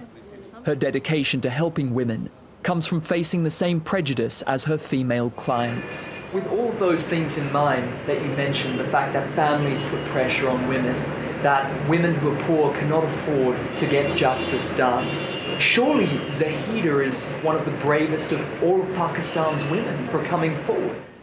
Yes, Zahida, I believe, is one of the bravest women. I think she has also set an example for other women to follow. And because she has the willpower and because she has survived, people around her are also now helping her. After the trial, Zahida could well have returned to her village and disappeared into obscurity. But her story was propelled onto the international stage by a remarkable chain of events. First, news of her case reached an American reporter passing through Rawalpindi at the time, and Zahida's story was soon on the front page of the Washington Post. There, it caught the attention of a Pakistani doctor practicing in the US. Dr. Naseem Ashraf is an educator in women's issues. Education is the foundation stone for progress and equality and justice in society. When Dr. Ashraf read Zahida's story, he immediately flew to Pakistan to help her. So, Dr. Ashraf, what's the plan today with Zahida?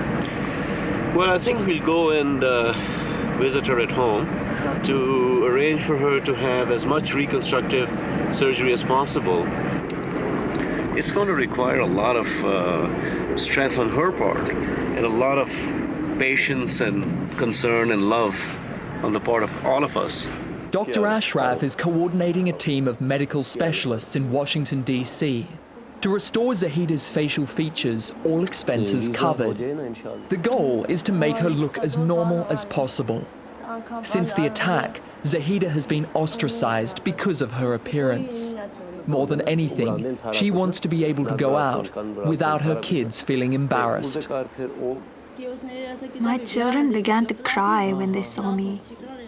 They didn't want to come close to me. When I was in the hospital, none of them came near me. What does your son think should happen to your husband? He keeps on asking me, "Did Dad do this to you?" And when I say yes, he says, "Okay, mother, when I grow up, I will kill him for you." When I see Zahida, I remember all the good days, like she used to cook food with so much love. She used to care so much. Out of all the siblings, she was the best. She was the most beautiful.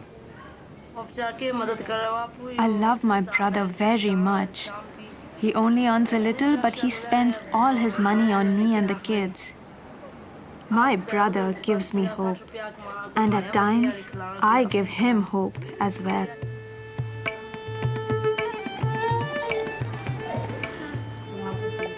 Honor is within. Honor is courage and humility. Honor. तो फिर जो कुछ हो सकेगा सारे को उसी कर सकें. Kid Boo donated $2. Let me see. Emma, 18-year-old Jakayla Ashanti Williams allegedly gave birth at home and later disposed of her newborn baby by putting him in a trash compactor at a local dumpster. Initially, she claimed to have handed the baby to a hospital worker, but surveillance footage contradicted her story. Williams later confessed to leaving the baby in a dumpster because she did not want to be a mother at her age and felt it was too expensive. The child's remains were found inside the dumpster, wrapped in a mattress protector, and placed in a duffel bag that had been zipped shut. Investigators believe the baby was alive when Williams put it in the compactor. During a preliminary hearing, the state announced they would seek the death penalty for Williams. Her defense argued for a reasonable bond, citing her need for mental health treatment, but prosecutors deemed her a danger to children. The case has been submitted to a grand jury. Judge Benjamin Lewis said he would take bond arguments into consideration. Sadly, this happens a lot. I've had so many women come and tell me, your mammy, for some odd reason these people want to speak like this, but when I say something about black women, they tell me, my mammy. Everybody's on the side of Keke Palmer and saying that they were saying that that man needed to be murdered because of what he did or allegedly did to Keke Palmer. I haven't seen anybody talk about what this woman, Jakayla Ashanti Williams, Miss Baby had glued to her head, Miss Teenager who... Okay, well, that woman's obviously a monster. But I've seen a white girl who murdered her own baby. So I don't think this is a black thing specifically. Thanks for the donation though, Kid Boo. शुक्रिया किसका? ये तो सारा फर्ज है. शुक्रिया किसका?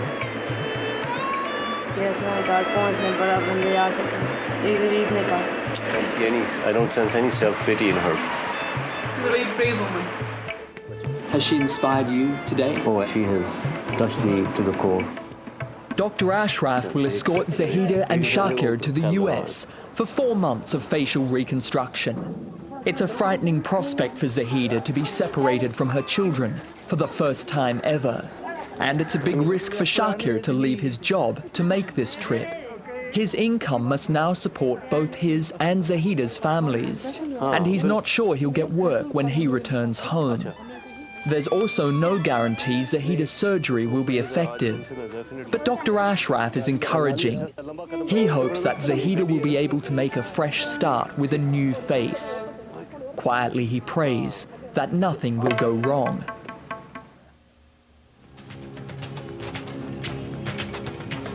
In Pakistan, abused women who fight for their rights are often shunned by their families because they've made a private matter public. But thanks to their courage, a small women's rights movement is now emerging. It's led by a few committed activists like Shanaz Bukhari. Shanaz has transformed her family's home into one of the first private women's shelters in Pakistan. And the mentality of the man is that if the woman is not for me, then she should not be for anybody else also. Let me kill her or let me deface her. She has one child and she's full-term pregnant. And he gave her a good beating day before yesterday and threw her out of the house. Since turning her home into a shelter, Shanaz has been involved with more than 400 burned and battered women every year. But her commitment has come at a high cost. Extremist Muslim factions have branded her anti-Islamic and anti-Pakistan because of her work. They've warned her they'll kidnap her children if she doesn't stop. She is my daughter who can never cook. But such threats have only brought the family closer together. Holy shit, dude. Why are so many of these women just so fucking beautiful? It's really messed up. Like, this country has so many fucking fine-ass babes, and they treat them so badly. Kids not only share their mother's work, they've taken outside jobs to help support the shelter. Wow. My mom's the best cook in the world. When I can do so many things for the rest of the world, I do just one thing for them, I cook for them. And that gives me all the pleasure in the world. It's for all the mothers, sisters, daughters, friends that we want to do something. I want to do something. My family wants to do something. We are going to the house of Fardana, where she passed away. Today, Shanaz is visiting the home of a young woman who was burned to death by her husband. He told the police it was a kitchen accident. Stoves don't explode. It is a very easy way to kill a woman. Shanaz says the biggest problem facing the women's rights movement in Pakistan is poverty. Because people who are poor feel pressure to accept money from the attacker instead of pressing charges. The victim's mother has been offered such a bribe. At first she turned it down, but she's wavering. Shanaz wants to convince her not to compromise, but to fight for justice.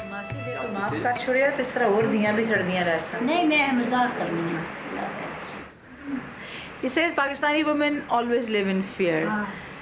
A little bit of disobedience to their husband, to their father, to their brother, to the in-laws, and they would get a bang on their head, they would get a slap on their face, and they would be insulted for that.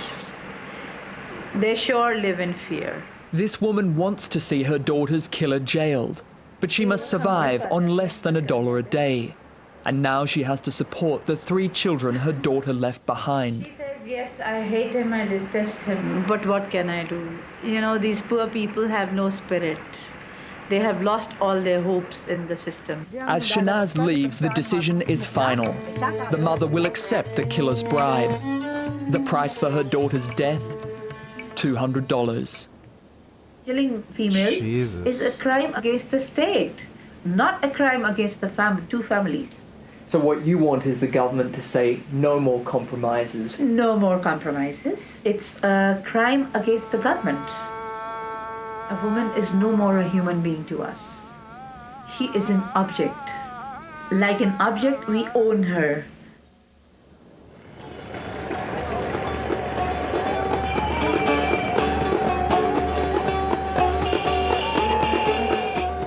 Pakistan's biggest city is Karachi.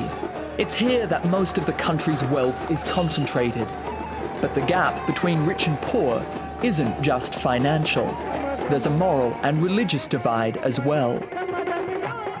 Behind fortress-like walls, Karachi's wealthy residents live in an altogether different world. They follow the same laws and religion as their less fortunate kin, but money and education distance them from the violent traditions of their countrymen. At this month-long wedding, we were challenged to find a single woman who looked fearful or oppressed. So this is just sort of the climax of your wedding preparation? Yeah, this is like the most fun event possible in the wedding celebrations because the other ones get a little tedious, you know? Zara is the son of a powerful land baron from a rural province. He expresses the more progressive values of his generation. Since we've been filming in Pakistan, we've heard about this honor killing thing that sometimes happens. Yeah, that's bad news. This is mostly a rural phenomenon. And what happens here is that I think a lot of times honor killing is used to sort of disguise killings that are done for reasons of inheritance and reasons of property. I remember Muslims swearing that women had equal rights in the Quran, yet honor killings mostly happen to women. If your religion incites this, obviously it's trash. Then again, Muhammad was a pedophile. Well, he was a pedophile, he was a woman abuser, he kept concubines, sex slaves. So yeah, absolutely. It is not a religion of peace, clearly. Thanks for that donation, though, Grand Dam. Do you think honor has anything to do with it? I don't think honor has anything to do with it. No, I think it's mostly pride. And I think a lot of it is money. Because you see, a lot of times people don't want their children or their sisters to marry outside the family because then that'll divide up the inheritance. I mean, the fact is I could kill anybody and claim that it's an honor killing, you know? I mean, that's not a problem, is it? Zara is a well-educated professional. He's read the Quran and understands that it gives men no special rights over women. I'm, totally willing to hand over the lead to her. I mean, whatever she'd like to do is completely up to her. Javeria, the bride, has a master's degree in business. She won't rely on her husband for money, so she won't live in fear like many rural women do. Normally, she doesn't wear a veil. Today, it's for the wedding ceremony. You're still happy to be a woman here in Pakistan? Oh, I'm happy to be a woman because I know that I'm strong and I have the strength to do something here for the women. And like I said, I'm really, really lucky that I got such a wonderful family and such a wonderful husband. Just settling the nerves there, are you? Yeah. Beer and a cigarette, always good before you get married. Got it. Yeah. You know, I do it every time I get married. Tonight you're going through a very traditional ceremony. You've got your face covered. Yeah. Do you feel like a liberated woman? Do you feel like a woman who has freedom in Pakistan? Oh yeah, definitely. This is just something I have to do, and basically I'm free to do what I want to in Pakistan. Zara will one day inherit his father's land and power. He'll have great influence over the lives of the people in his rural areas. Mostly when I go to the villages, all I see is the men sitting on their charpais and smoking hash, you know. And that's pretty much all they do from all that I've seen. It's the women who carry it. Zara says he'll use his position to sensitize. Kid Boo, don't need to tell her she hot as fuck. Yeah, damn.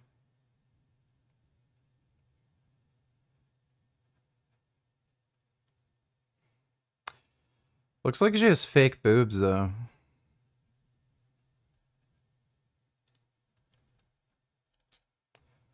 Not into the fake chest, but...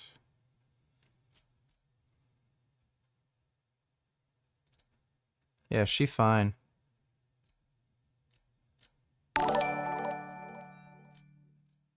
Go to 240 at Bahalagon full Genova. Thanks for the nation, though, Kid Boo. Let me see this booty come.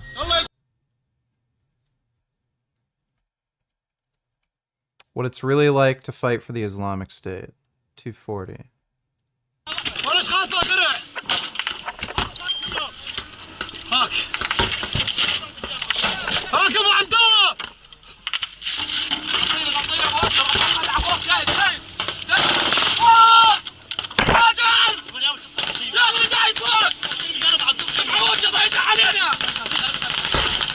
Dude.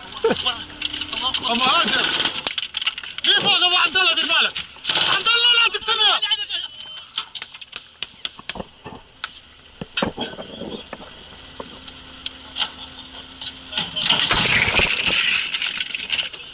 Bro, that back blast.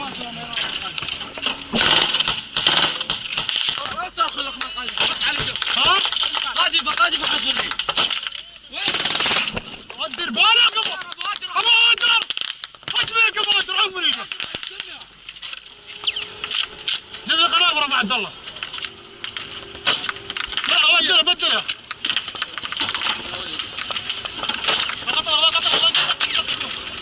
يلا هذا ولا يخالف ولا ما يخالف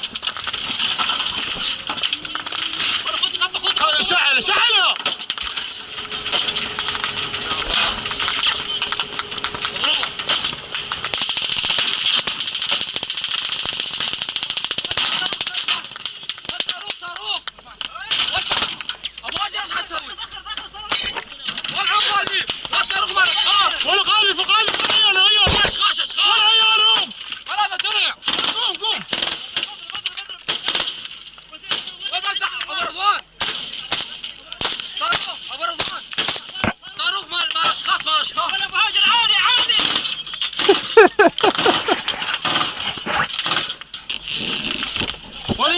اسحب هذا اسحب الصاعق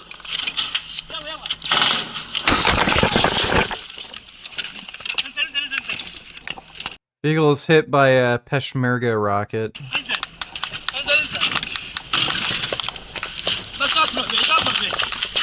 Holy fuck.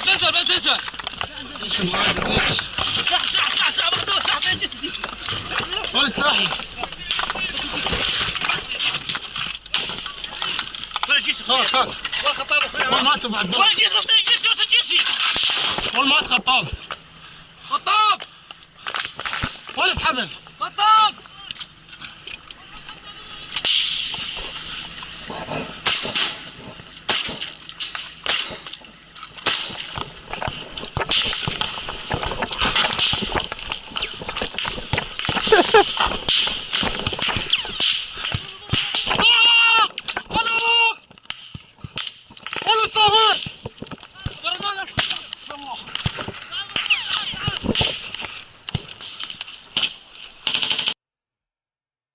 Okay, well, get fucked. That was pretty hilarious. They seem pretty incompetent. Thanks for the donation, Bootycum. His countrymen and educate the women. Jesus. Without these basics, he believes that no progress can be made.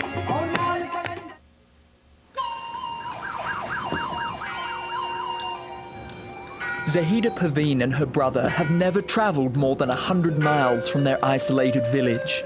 They've come to Washington with the generous help of Dr. Ashraf and his colleagues. Now Zahida will undergo the next step in rebuilding her life. What are your greatest hopes for Zahida now that she's here in the United States?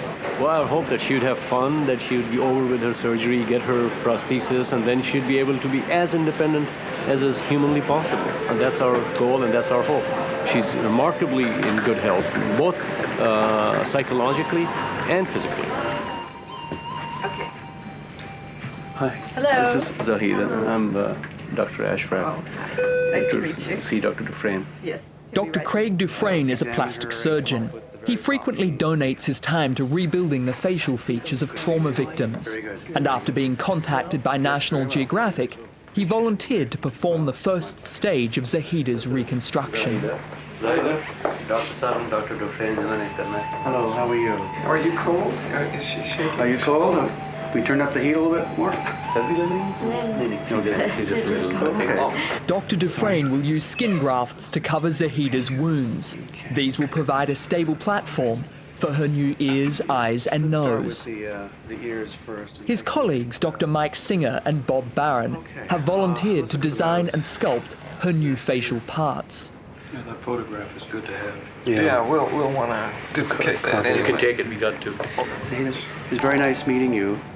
And Mike donated tellers, who to win in a street fight, Shaquille O'Neal or Mike Tyson? That's a interesting question, dude. The size difference is just so ridiculously massive, I don't know. I really don't know. So if we're talking about prime Mike Tyson versus prime Shaquille O'Neal, I might have to give it to Shaq just because of the sheer size advantage. Like, I don't even know if Mike could, like, punch him in the face. Like he's just that tall. I don't know if Mike can even reach that high. I don't know. Like, what's the height difference? I think I'd give it to Shaq. Like, especially a street fight where it's not a boxing match. If it was just a boxing match, I'd give it to Mike. But yeah, Shaq is so much taller and so much bigger. I think he might win in a street fight. Thanks for the donation, though, Mike. we're looking forward to next week. Didn't talk to Yes. You'll take care. We'll take good care of you. Inova Fairfax Hospital and its staff have agreed to help Zahida for no charge.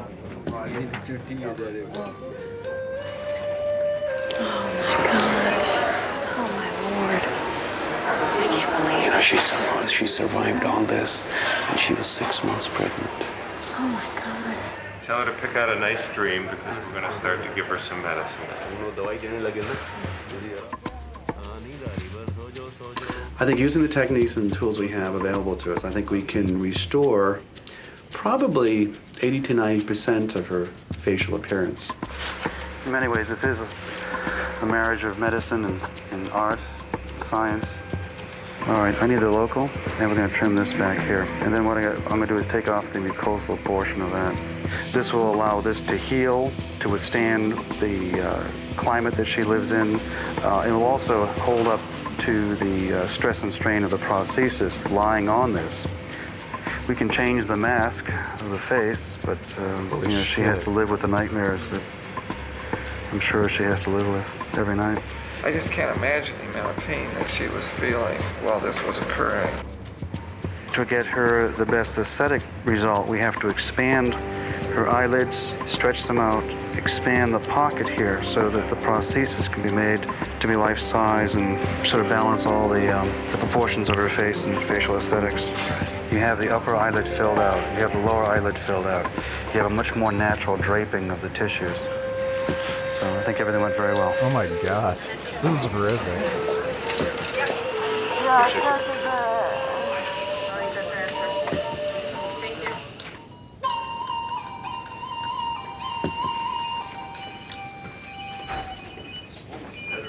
Oh, yeah. Morning, Zahida. How are you today? Yeah. You're looking much better today. Yeah, the swelling is starting to go down. Well, this is, like I said, this is the groundwork, and from here we build. Okay. Thanks a lot. Good. Thank you very much. Good. Now, the change in her face when she hears people talk, like her brother was talking to me and I was talking to my wife, etc. That whole face has changed. It has an impact on her. She's beginning to smile. She's beginning to, take that in a very positive way. She's happy, yeah. Yeah, holy shit, she already looks way different.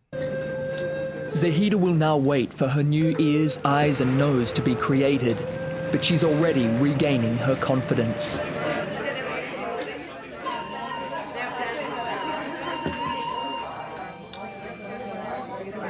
Zahida's story has been well covered by the American press.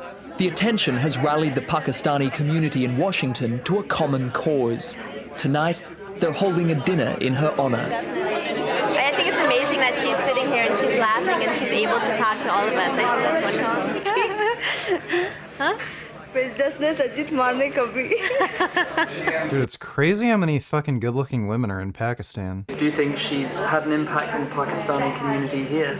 I think it's brought...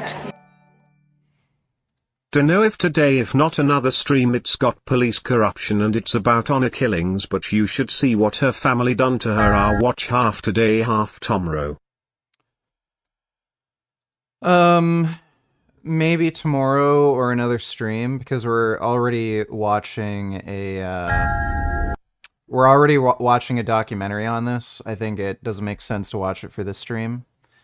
But yeah, maybe tomorrow or another stream or something. Thanks for the donation, Bootycam. brought us all together. I am thankful to God that God gave me the courage to come forward and do these things. And I'm very happy that I have become an example for the women of my country. If she can go through something like this, we can go through anything. And it's so easy sometimes to say, oh, I have these problems and those problems. But when you meet someone like her, you realize what life is really about. Just fighting on.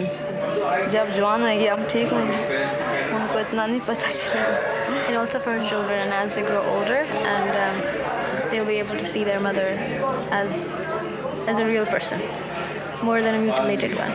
So I think she's kind of brought an issue that we need to address closer to home. It's so easy to read about it and then feel bad for someone temporarily the day that story is over. But she's like an ongoing story, and she brings it closer to home and reminds us what we still have to do.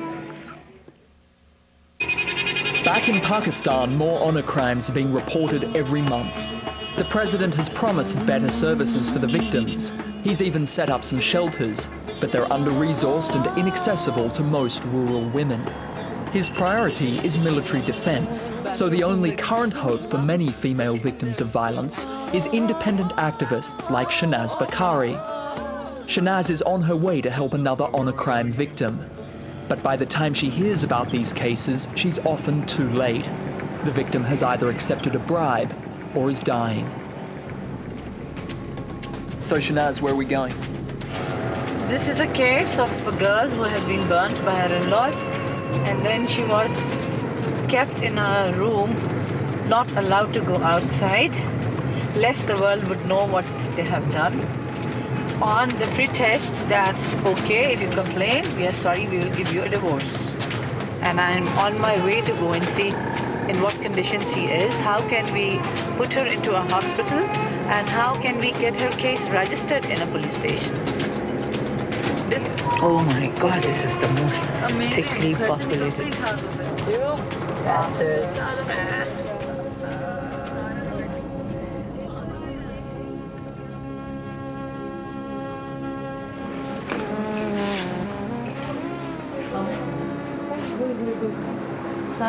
24-year-old Farhat was held down by her husband.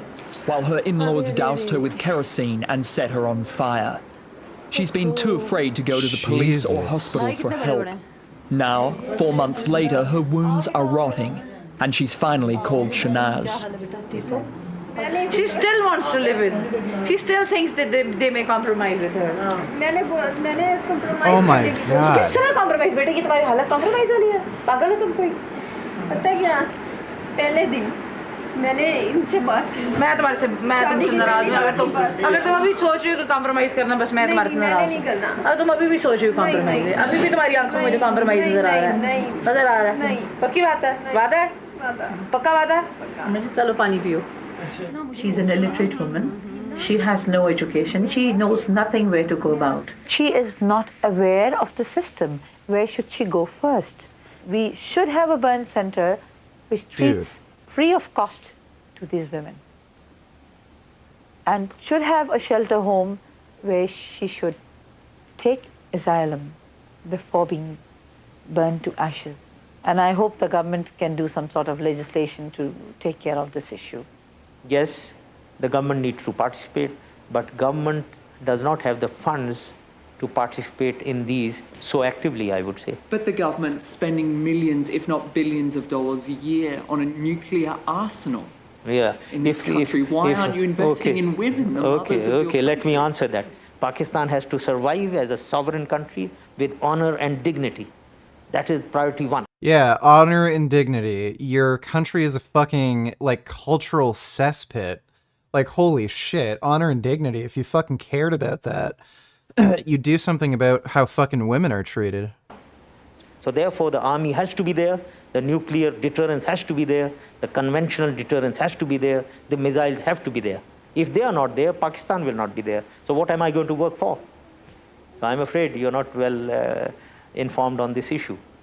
Unless and until women come to a policy-making level and a very substantial number, not 2, 3, 4, 5 women, but we are almost 50% population of Pakistan. I don't see any reason why the women cannot be above men in any position. And there are many positions even now where women are the bosses. My cabinet secretary is a woman. My 2 ministers are women, and every province has a woman minister. Every province. Woo! My God, it is so exhausting. The following day, Shanaz pulls strings to get Farhad a hospital bed. She also buys her a cotton mattress which won't stick to her burns. No compromise. You will not compromise. No compromise. Shanaz counts Farhad. My God. Booty Cum Donatillers. Yeah, I sent this one. We are watching now yesterday. Okay. Well, thanks, Booty Cum. Appreciate it. Farhad's decision as a victory for the movement. But she says her most important success is in passing on her work to her children. So how's everybody been? 1110011. We have got this amazing topic we talk about today. The concept of women and development. What is the future of women in Pakistan? And why should you call it women's rights? Why segregate them? Theirs is human rights. Do we have man rights? Think about it. It is all about breaking the link of stupidity, of ignorance, of selfishness, of these dastardly crimes, and then moving on, starting a new trend, letting the chain have a different link. That is what I want to do. So this is why I think I have done a great job, that I have sensitized my own family. That was my duty. I have sensitized a small group of people who will carry on this campaign.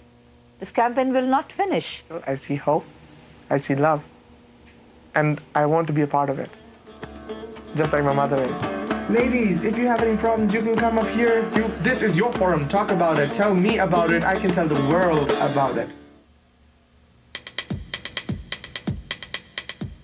In Washington, Zahida's trauma has set the prosthetics team on a mission to restore her face. It's been 2 months since the surgery. She's ready for the next step. But the work's not just cosmetic. There'll be extensive medical and psychological benefits, which will improve Zahida's quality of life. All right. Yeah, good job. Good work. So that's going to be Zahida's ears. That'll be perfect for her. Yeah. Here we go.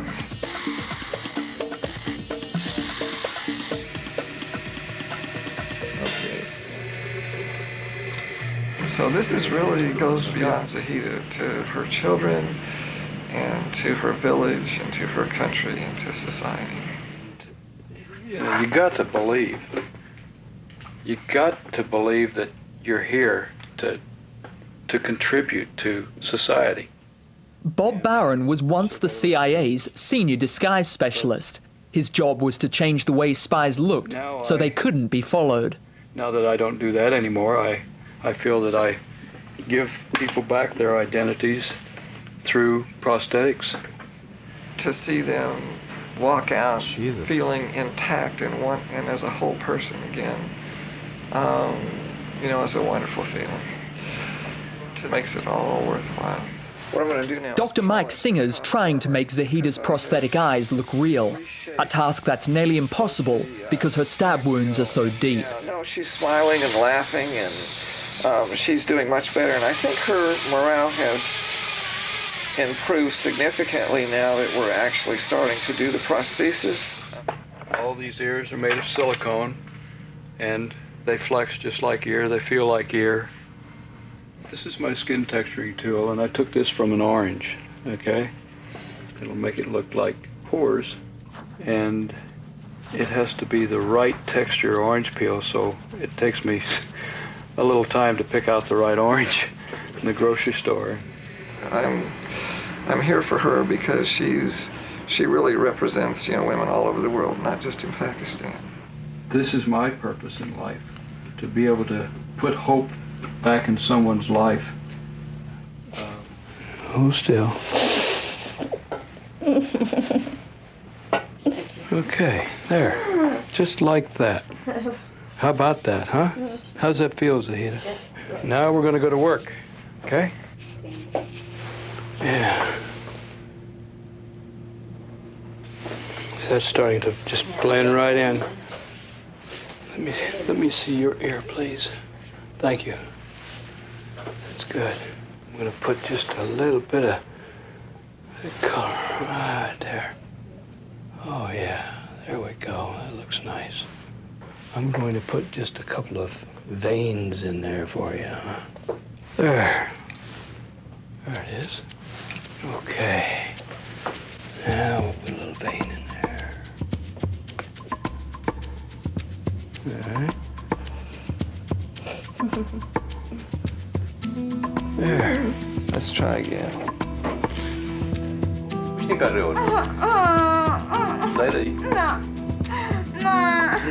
She'll just get very used to them, and ultimately it will be just like wearing glasses or contact lenses or watches or earrings. Oh, good. Very good. Good. That's very good, Zahida. Now we're going to place the nose tip in place. And very good. All right. Ooh-wee. Wow. All right, Zahida. There we go. Thank you, Zahida. We did it. We did it. That's a huge change, wow. Very good. Oh, good buddy. तेरा तो चेहरा ही बदल गया सारा. ओए, इतने अच्छा नाक, अक्खां, ओह, कान. की गलत टैपत को दे पाए. जबरदस्त. ओए, Dr. Singer, Dr. Bang. Thank you so much. You're welcome. We really enjoyed it. We really enjoyed. It's been a lot of hard work for you too to be here for the bringing her back to normalcy. Okay. Thank you. Okay. Thank you. Thank you, Dr. Singer. Oh, thank you. Thank you. You're my friend for life. Yes. Yes. मेरा दिल बहुत खुश है कि मेरा भरा खुश है. मेरा भरा कह रहा कि मेरे बहुत दिल च और खुशी होनी थी कि मैं पहले ही तरह हो गई. Thank you.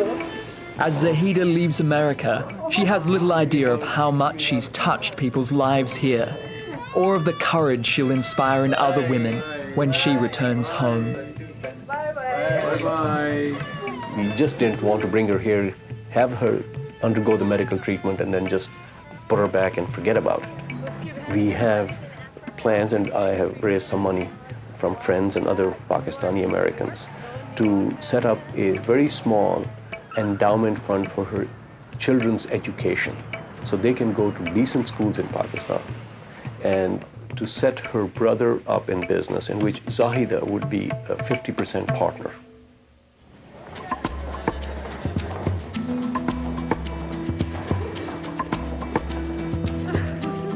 Initially, when this thing happened, I used to be very sad because people would say things like, "Look at what brutal things have been done to her." But now I have changed, and the same people who used to pity me say, "It's good to have her back. Look how good she looks."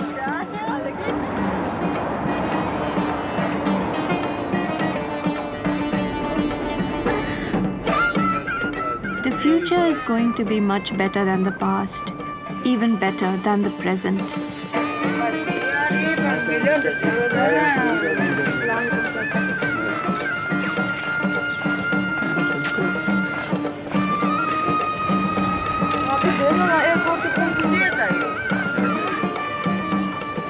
It's been 4 months since Zahida and Shakir have seen their families. Finally, the children have their mother back, the way she used to be, self-assured, strong, and happy. Now, I am more confident, and I think I can take care of my kids, their health and everything. I am not just an example for the women in my area, but all the women of the world. Yeah, Jesus Christ. That is fucking gnarly shit, dude. I didn't know Pakistan was such a fucking shithole. Like, I didn't think it was that bad. I knew it sucked, but, like, my god, it sucks. Let's take a look at this Avi debate. Actually, it's a little late for that. Some shorter videos we can watch. I didn't realize it was already one.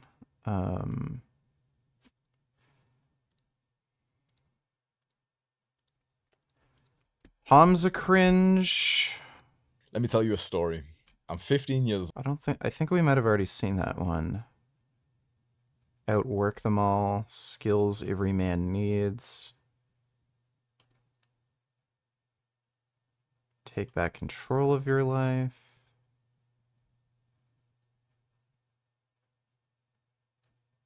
Homework hacks. Reason you procrastinate.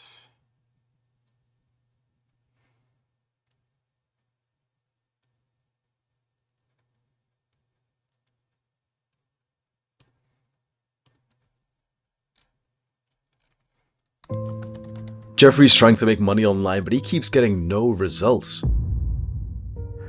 He doesn't understand that if he just leveled up some skills, he'd easily hit 10k a month. Adonis. You cannot easily make 10k a month online. That is very difficult. Adonis takes young Jeffrey by the hands and teaches him the skills of an entrepreneur. He takes pride in helping young Jeffrey get to the next level. And then there's you.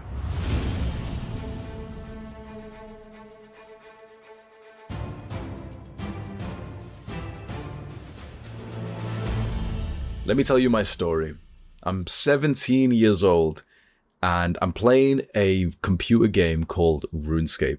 And on this game, you have your own character, like your own account, and you have skills that you can level up. And all I'm doing for hours. Okay, dude, if you're a RuneScape player, you're a fucking loser. Anybody, like, the only people who play RuneScape are fucking idiots. Booty cam. We're cooking today. Oh, damn. Cooking videos are the best. Thanks for the nation, booty cam. Dodo donated $2, says Alan Wake.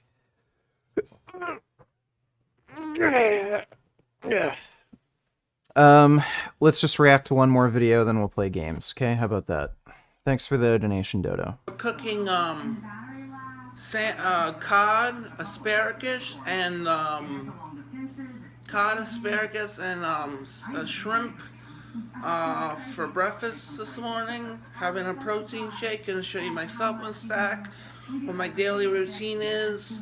So I just want to tell you that I saw a fan yesterday down in Boca at the Town Center Mall. Nice guy. Saw a fan. Hanged out with him a little bit and did some things. Had some fun. Hanged out. Went to the mall. And I'm wearing my Order 66 t-shirt, as you can see. Alright. Peace out. Bye. Shrimp, cod, asparagus for breakfast. It's sick, it's piss, it's revolting. And he doesn't it's thaw it awful. I'm gonna out, show you of that course. Right now when we cook it. That bad boy with the canola oil, with the seasoning. Alright, 0 trans fat per serving canola spray.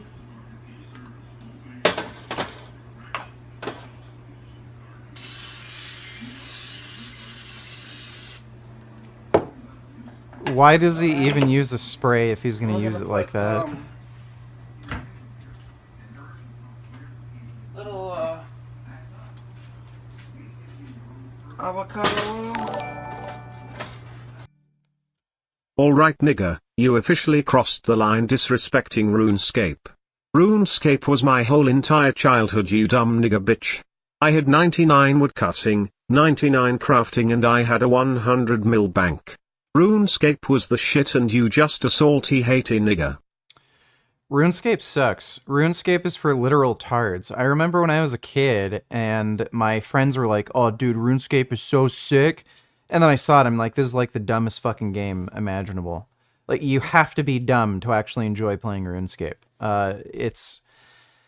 There's no problem with video games inherently, but the type of people who play RuneScape are fucking losers. Thanks for the donation though, Kid Boo.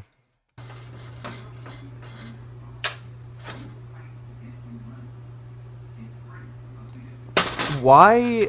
I don't understand. Why the fuck did he use canola oil and then add olive oil to the pan?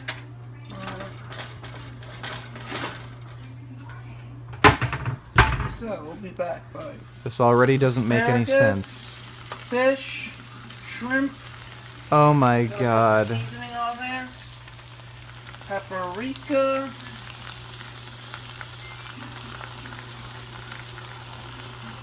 The asparagus isn't cooking. What does he think he's doing? Meat tenderloin. Tenderizer.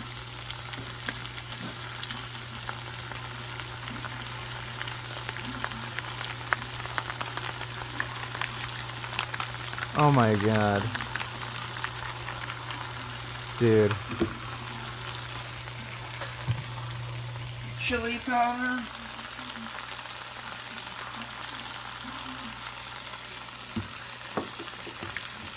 It's sick, it's piss.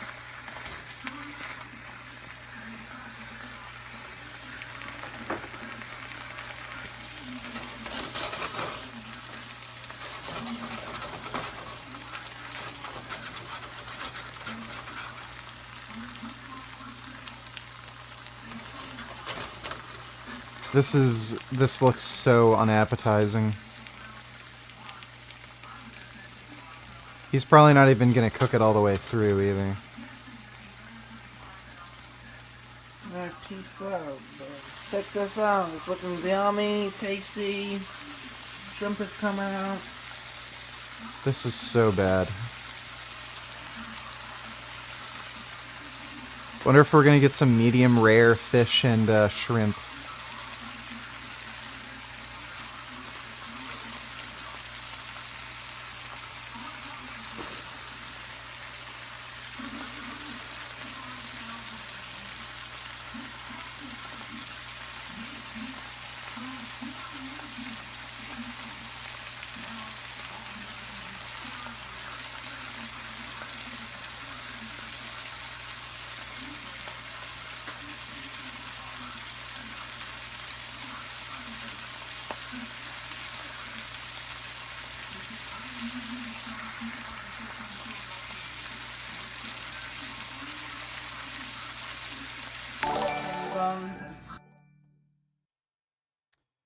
Grand Dam donated $2. Since the vegan lord is watching videos of cooking animal products, I shall now watch MasterChef. Alright, well have fun. Thanks for the donation, Grand Dam. It's best. Revolting, it's insulting. It looks like he might have cooked most of it, aside from the asparagus that still looks raw. My meal is done. My meal is done. Alright, peace out. Protein shake right now. Having our protein shake. I don't know why he's making a protein shake when he made a meal, but okay. Having our protein shake. We'll be back, folks.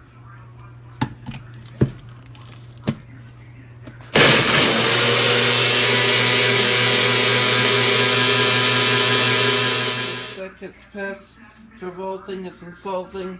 Having my protein shake looks yummy. I'm going to show you our supplements. Stack. Next. Supplement stack, what we're using.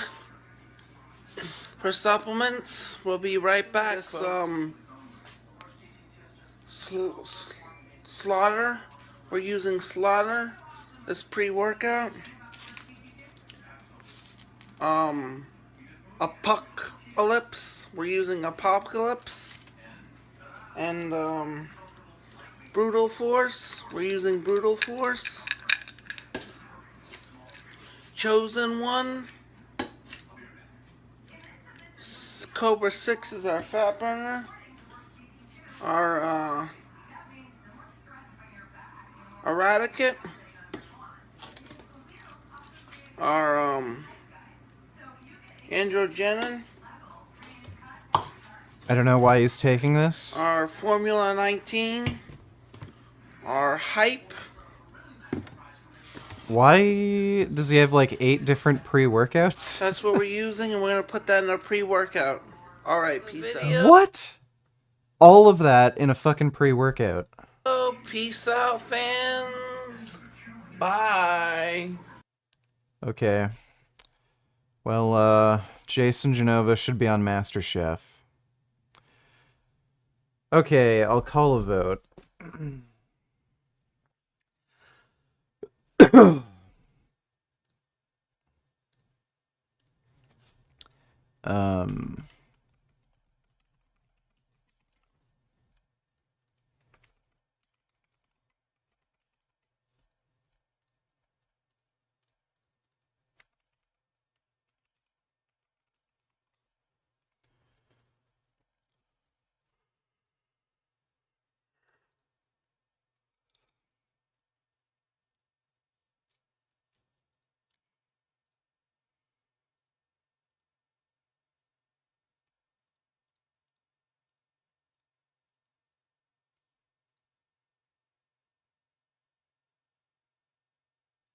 Oh, whoa, that is super discounted.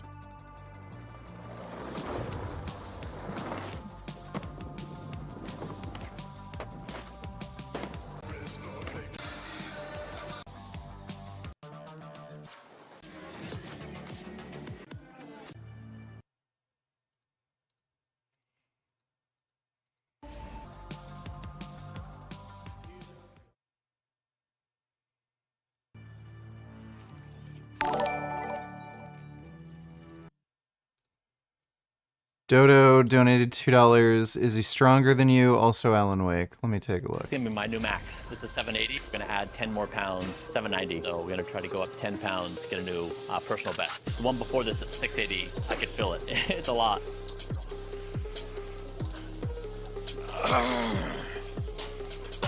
Well, it's a fucking leg press. That felt good. I can say with a pretty high degree of confidence he is not stronger than me. Yeah, I think I can go a bit higher. That's very, very close to my max. This is gonna be my new max. Yeah, I'm quite confident he is not stronger than me. Thanks for the donation though, Dodo. Wonder if this is Steam Deck compatible.